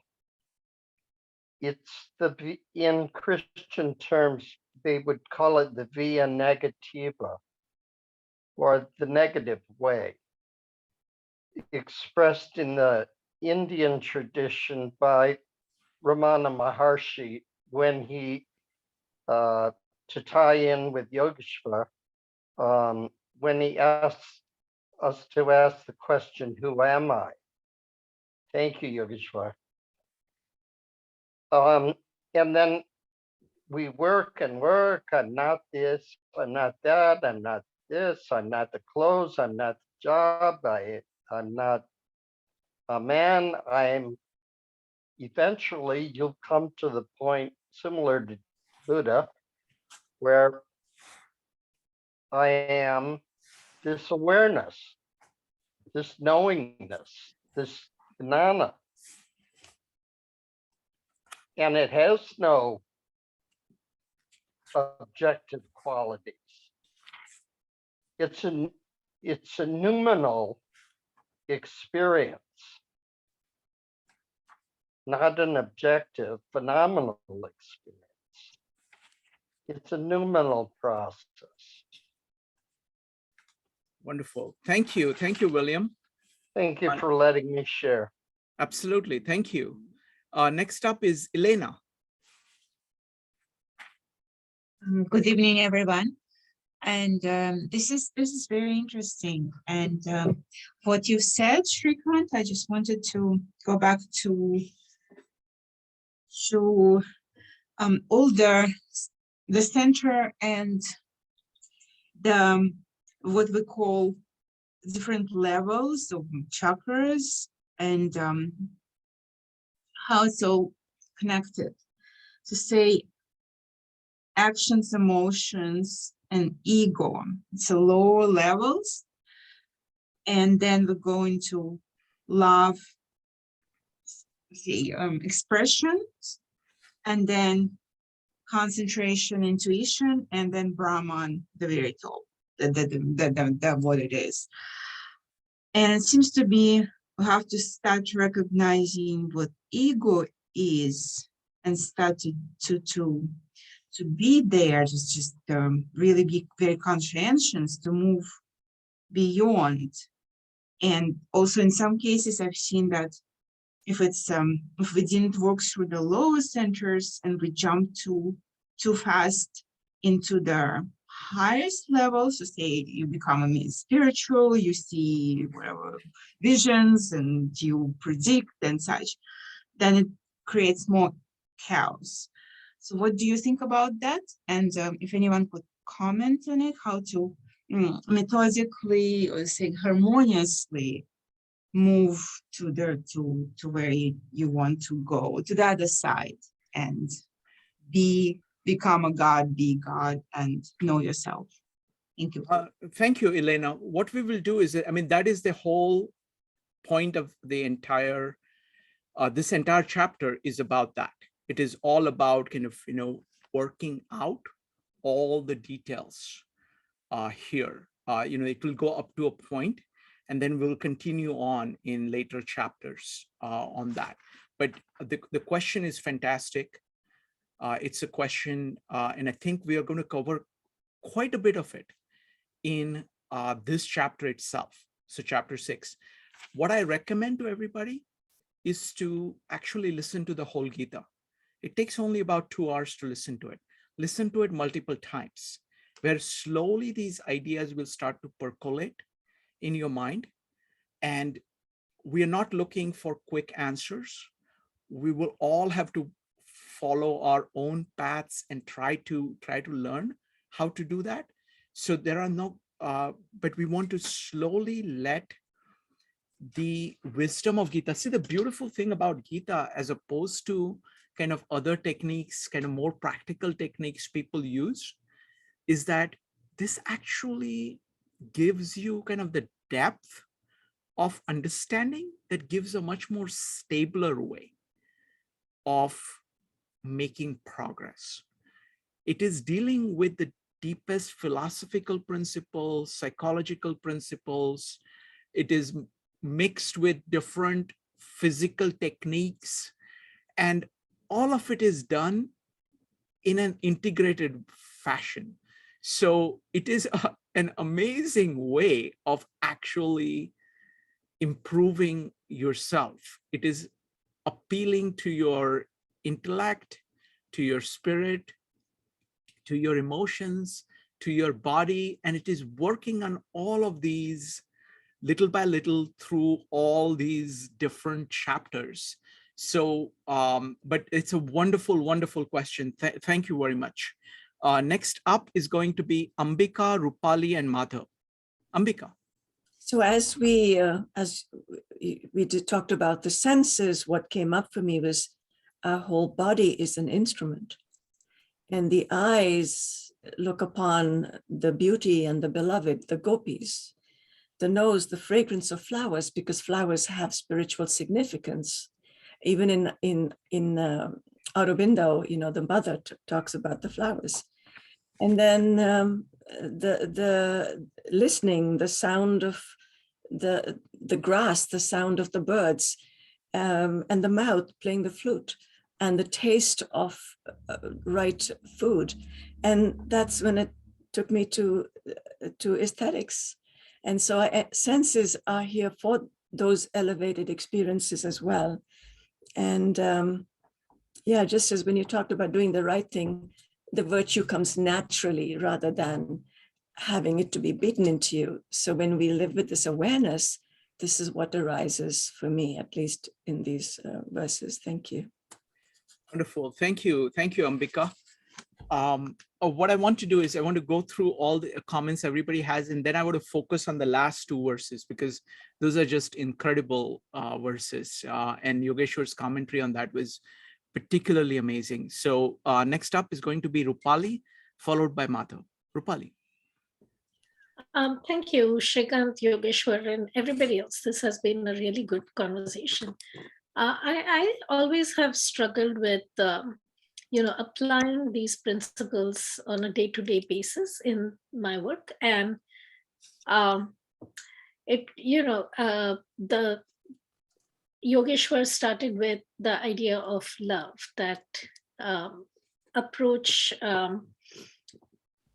your being with love for everything, not just for the people, but unconditional love for the world itself. And you talked about being sthita prajna, where you are not affected by anything that's on the periphery, like the waves that come at you, as you said. So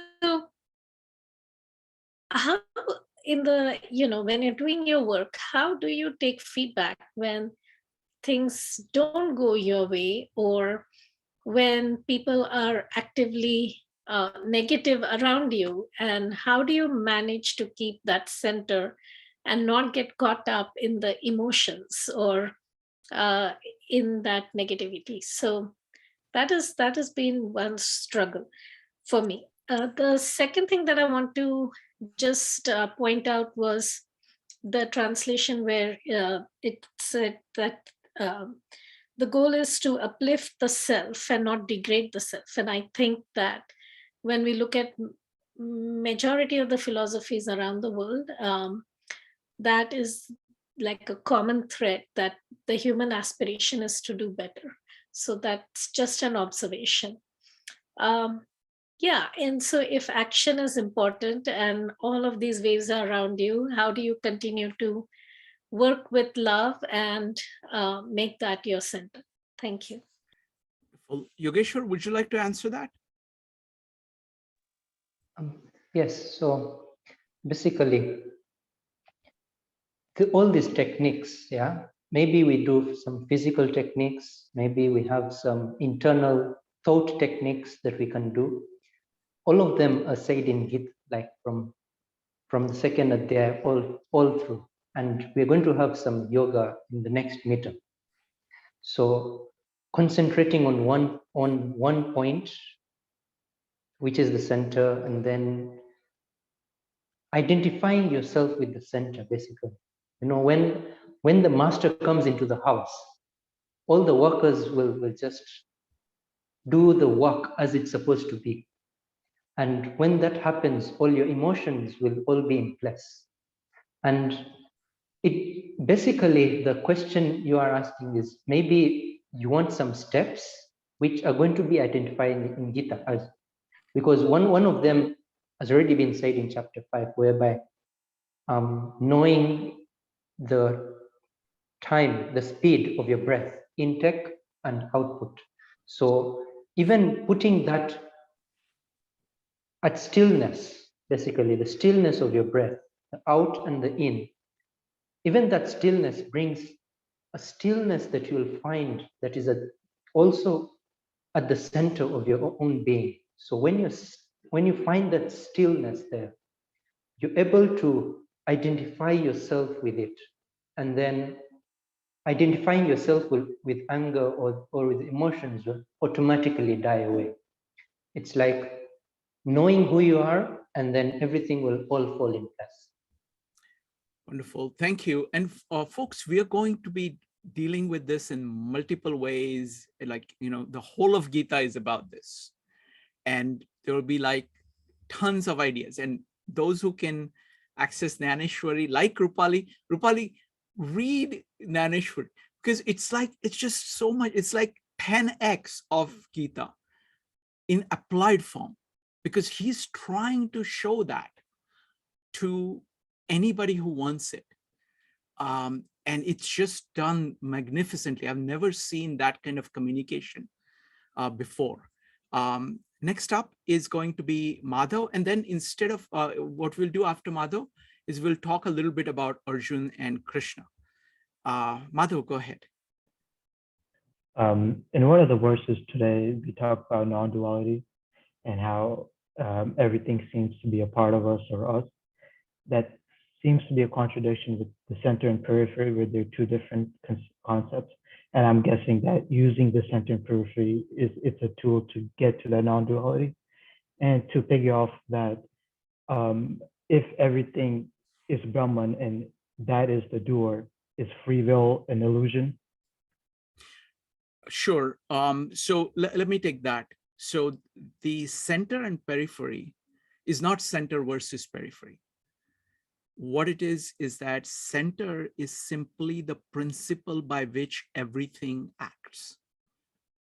And the periphery is the manifestation.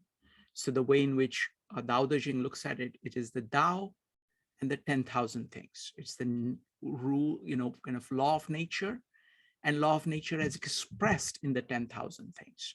So periphery is simply expression of the center. So the only thing that is there is the center, but center is expressed as periphery. So all of it is just one. So that is the idea of Advaita. Initially, when you look at it, you say that, oh, this is a computer and that is a piece of paper. Those are two very different things. So that is two things.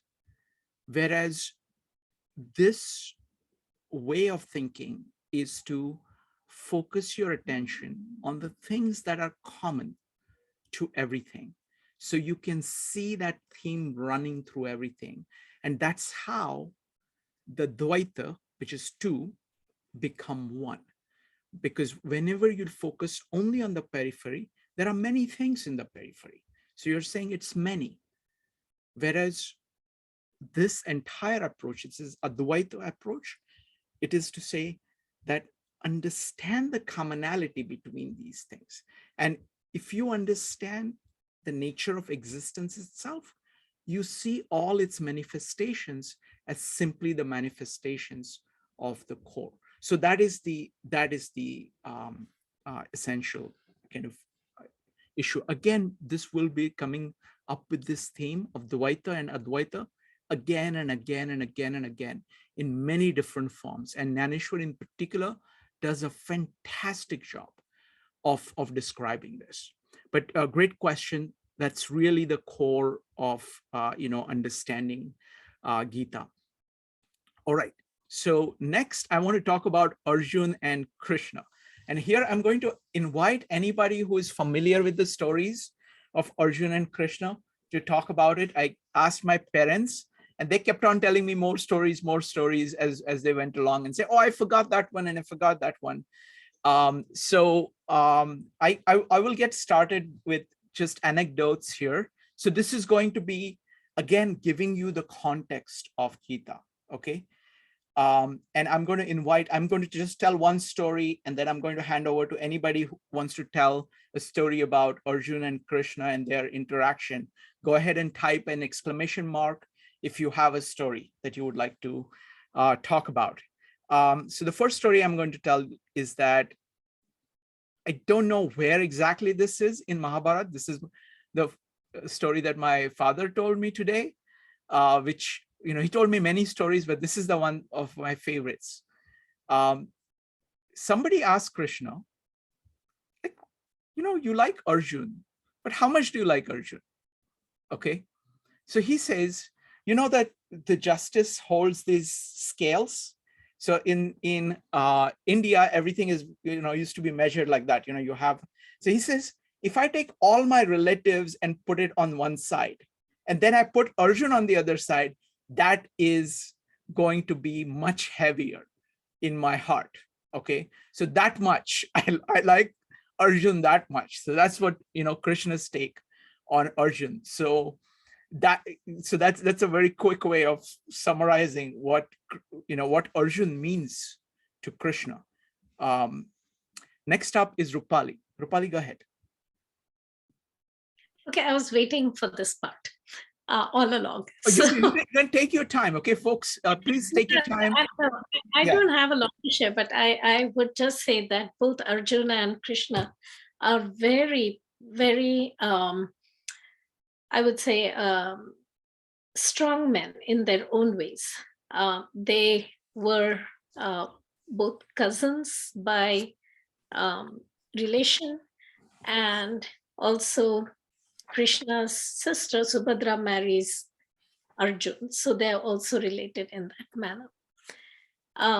So that's just the relationship between them. But really, the love between Krishna and Arjun is just divine. They both recognize like Shrikant always says, the God in you is the God in me. And so there is that immense respect for each other, but there's also this love and friendship. They can joke together, they can dance together, they can sing together, they can discuss philosophy together, and also things that have to be done. So Arjun is actually a very accomplished human being. And why does Krishna choose Arjun in the battle, right? Why does he decide to be his guide and drive his chariot during the war? Also, Krishna is not actually there to fight the war. Arjun is going to fight the war. So Krishna is not going to have any weapons. He's not going to attack anybody. He's not going to kill anybody, but he's there to guide Arjun. And Arjun is a very, very good archer. So he has, the ability to focus on what's important. He has the strength. He has the courage to take action. He is also like today what Yogeshwar talked about, to be able to achieve sannyas or yogi, you have to be able to manage your senses and manage your actions, be balanced. All of those values Arjun embodies, and he is able to manifest, within himself all the values that we've been talking about. And Krishna recognizes that, and he wants to be with Arjun because of that. Arjun is able to regulate, I would say, his senses. So yes, he is courageous. Yes, he is loving. Yes, he is joyful. Yes, he is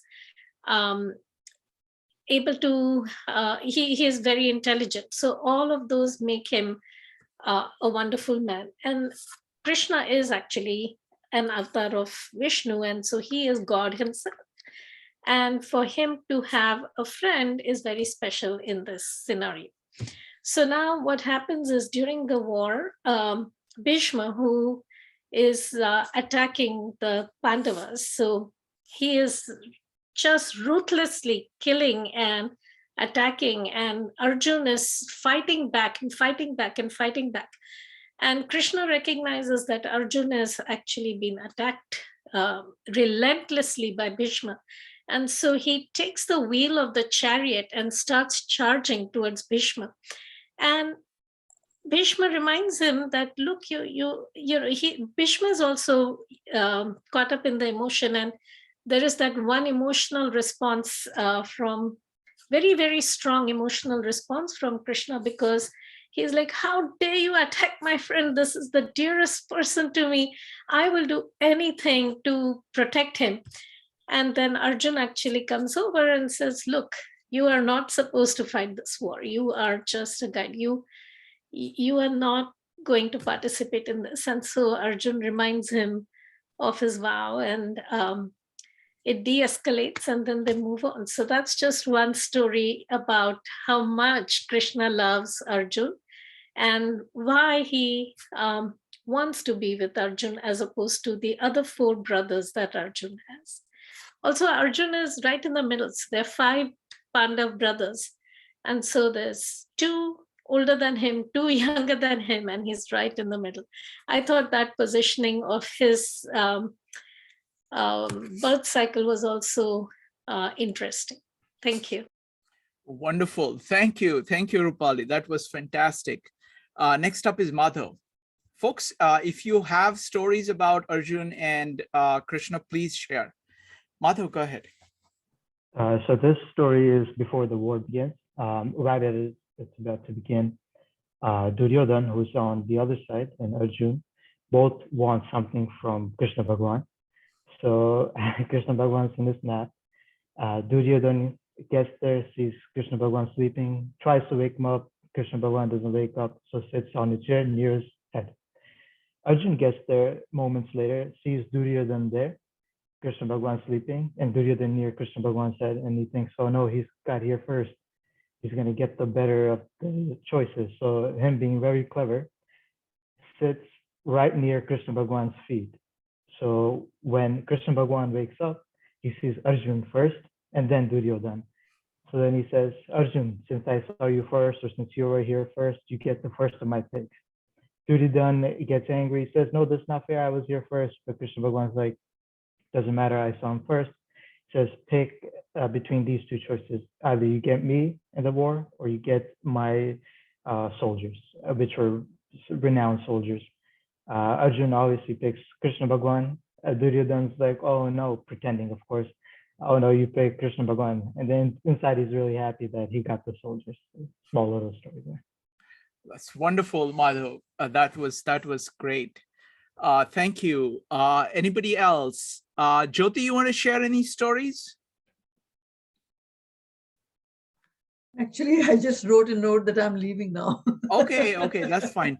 Ambika, what about you? I'll see you tomorrow. Sorry.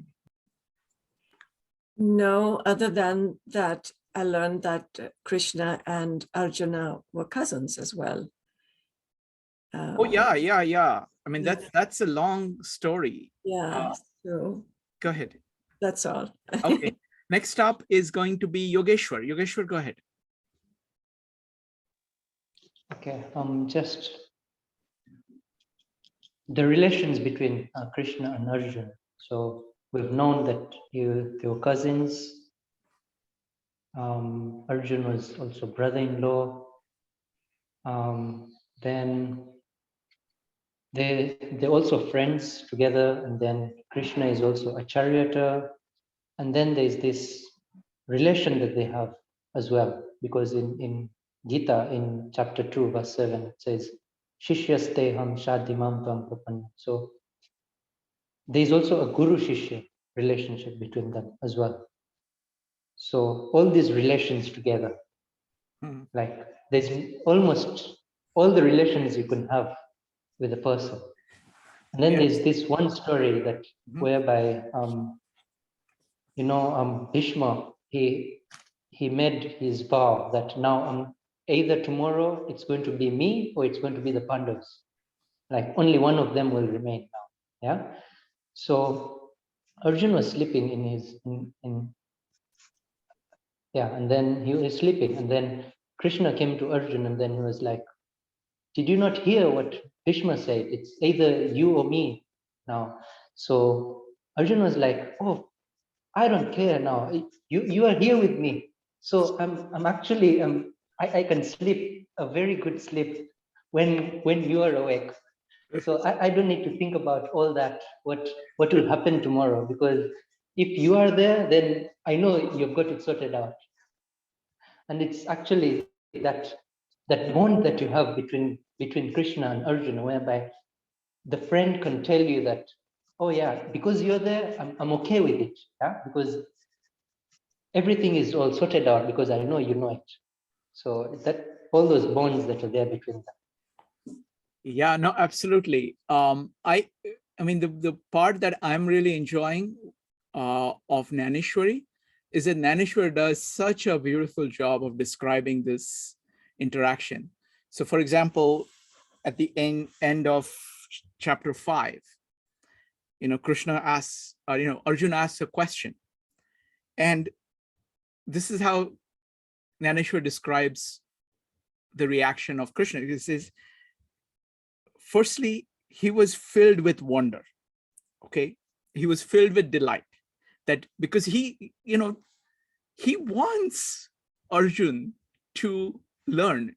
And Arjun is asking all these questions. You said this, but what about that? Or you said this and you said this, please tell me what it is. And like Naneshwar puts it in very stark terms. He says, look, you're confusing me now.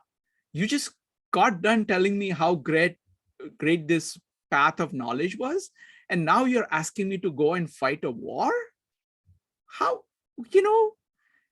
come on, I can, and the thing is that all the time, he has the full context. He says, look, I have limited understanding. In my limited understanding, this is completely contradictory. Now, please either explain this to me or do something. So, and every time he says this, Krishna is filled with joy. He's saying, wow, he really wants to know. He wants to, figure out all of these things on his own. Then whenever he's describing things to Arjun, right, he says, look, you can go and do it this way. But if you find that very hard, you can do this. Like, even if that is not possible for you because of your nature, then you just do this. So he's giving him all these, all these different ways with just tremendous amount of patience. I mean, the way in which Dhaneshwar describes it is that he says, first of all, Krishna is Karunawan. Karunawan, he has so much compassion for all living things. Okay. On the top of that, Arjun is his favorite person in the world. Okay. So he got, and he's talking about Brahmanyan. He's talking about the most important knowledge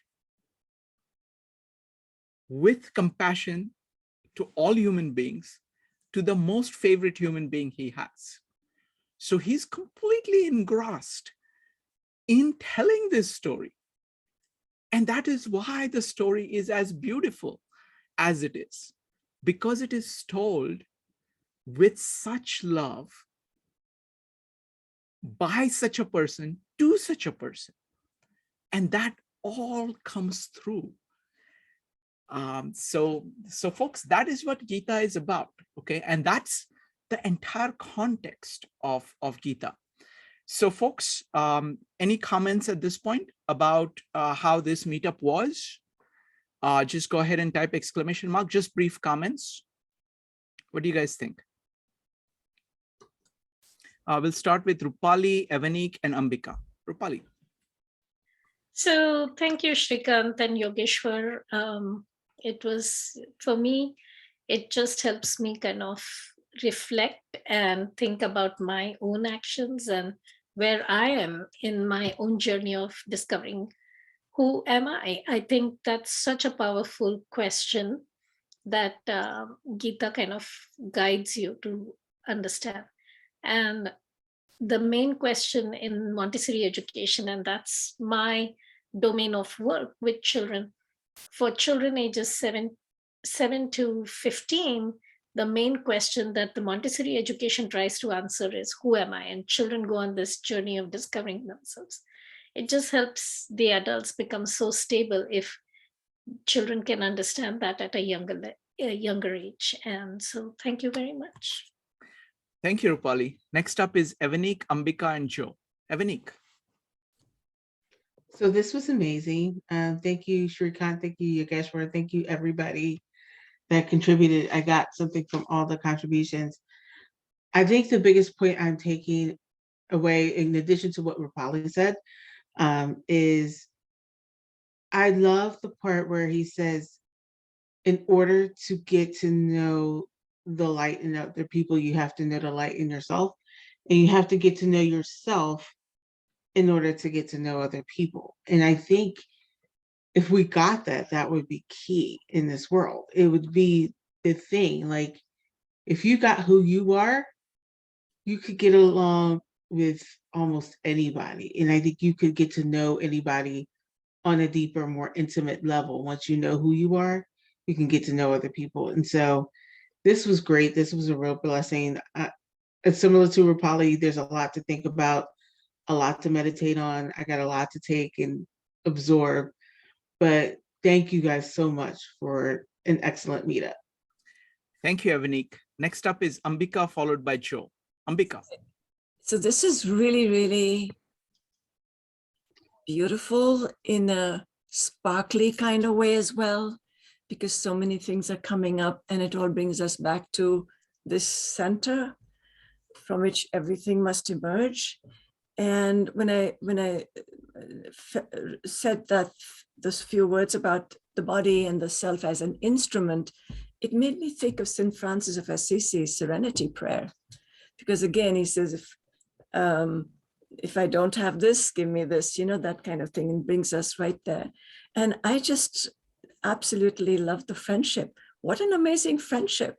How many people have this kind of friendship? And that amity is so important in this world, in all our relationships. And so we need to clear all of that smoke and stuff around to have that simplicity. So thank you. Thank you. Wonderful. Yeah. Thank you. I just want to say that in Jnaneshwar's translation of the, I think, verse 6, he says that a person who knows himself is a friend to himself. The person who doesn't know himself is an enemy to himself. So it is like, it is the same thing that applies across people, applies to you, yourself. Next up is one tiny thing in verse 6. Well, you know, to his self is the self a friend in whom the self, and all the time we're saying there is no such thing as self. And so now we are talking about all the different aspects and mirrors that make one a reflector of that. Thank you. Next up is Joe, followed by Penny. Joe. Yeah, this was, oh, what's that? Go ahead. How was it? Oh, no, I really thoroughly enjoyed myself. I actually have a lot of notes. And, and actually what Ambika just said was actually beautiful. It was, the idea of knowing oneself and being a friend of oneself is really important, because you're accepting yourself in that process. And that's in order for you to love other people, you do have to accept yourself. So that's a profound point.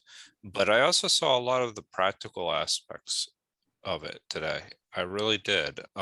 Many of them that were related to, as we had mentioned a little bit with anger, but even the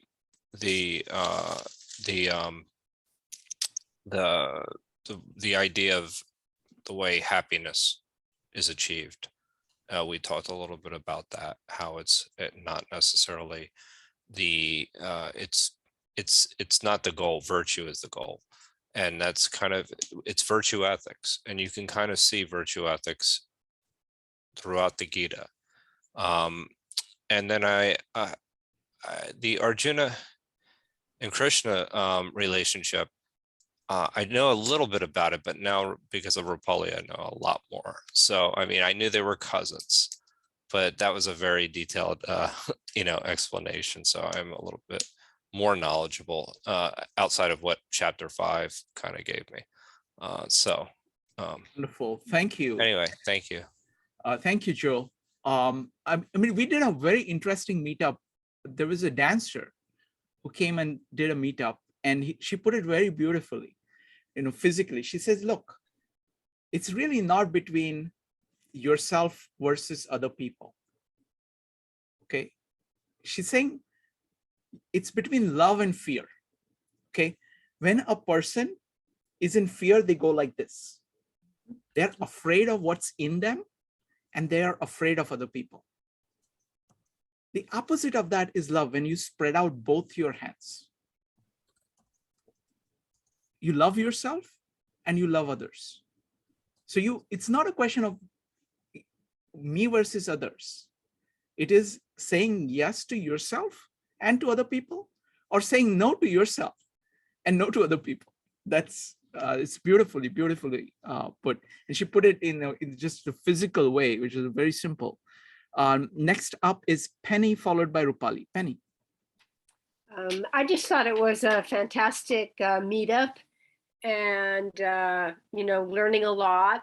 I actually liked the story you told about the big building with all the servants running around and everybody thinking they're masters, and people coming to the door and they say, I'm in control.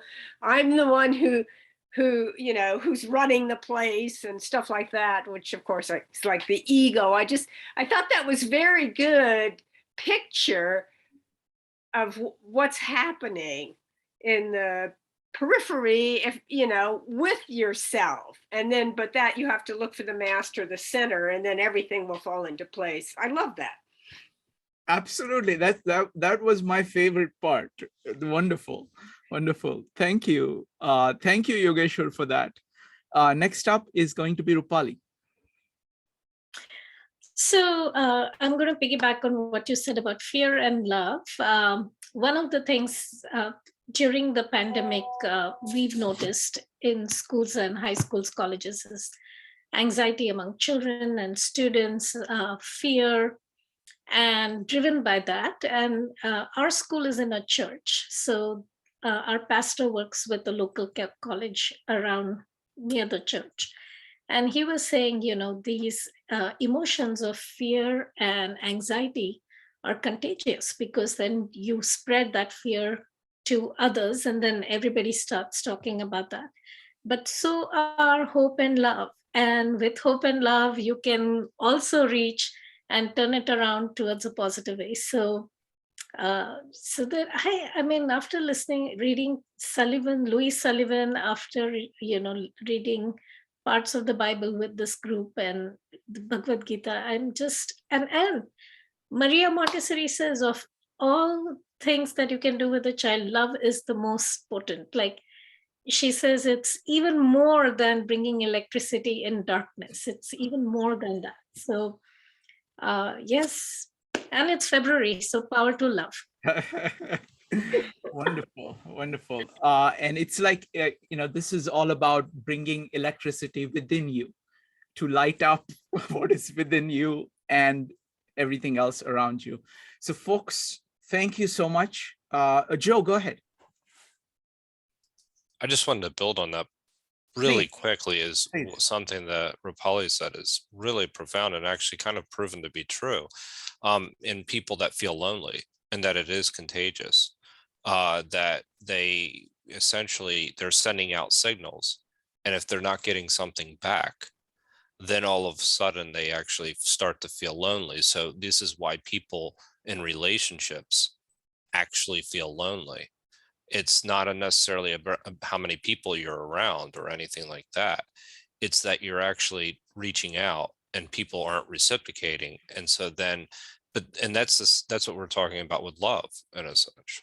And it's about if you send out fear or you're going inward, then people around you will actually start to feel alone. And so it's contagious. It truly is contagious. It's a profound point, and it's a reason loneliness and isolation is such a big problem in our culture today, especially post-COVID. Thank you, Joe. Folks, this weekend we have 2 incredible meetups. We have actually 5 meetups, but I want to just highlight 2 of them, okay? Because those are just these are 2 of my favorite people, Mark Stallman and Yasuhiko Kimura. Okay, they are going to be here. They are, on Saturday, tomorrow at what time is it? It is 11 o'clock Eastern time. And Mark is going to be talking about how to be an autodidact. Okay, that's something I've been wanting to talk to him about for a long time. And he is, of course, one of the best, most amazing autodidacts I've seen. So just the range and the depth of his insights are incredible. So come, this is actually, we are a bunch of autodidacts. So that's what we do, okay? Come and ask all the questions that you want to him, and he will answer the questions behind your questions, all right? So that's what he normally does. So that's going to be tomorrow at 11 o'clock. And then my friend Yasuhiko is going to be back. I've been doing meetups with him, and then he wanted to take a break, and he's back. Monthly meetups. By the way, Mark is also doing a series starting in February, an 8-part series, just like he did before. And so he will tell you all about it tomorrow. Yasuhiko is also doing a series, monthly series, and the theme is going to be new spirituality for the future. And it's very, very deep. It's all about the spirit and all about how do you achieve the highest of spirituality in the modern world today. That is, he is, if you don't know about him, he's a Zen Buddhist monk who spent 3 years in India, familiar with India. He's translated Tao Te Ching, is completely familiar with the entire Western corpus, and he talks based on all of that. very independent thinker, and I'm going to be talking to him. So folks, don't miss either of those two things. And again, for both of them, I'll make sure that you have plenty of opportunity of asking questions. So use pen and paper, keep track of all your questions, ask them all, and we'll get to all of them. All right, folks, thank you very much. Good night, everybody. Bye. Thank you. Bye. Always grateful to see you guys here. Yes, thank Bye. you. Thank you, Thank you. everyone.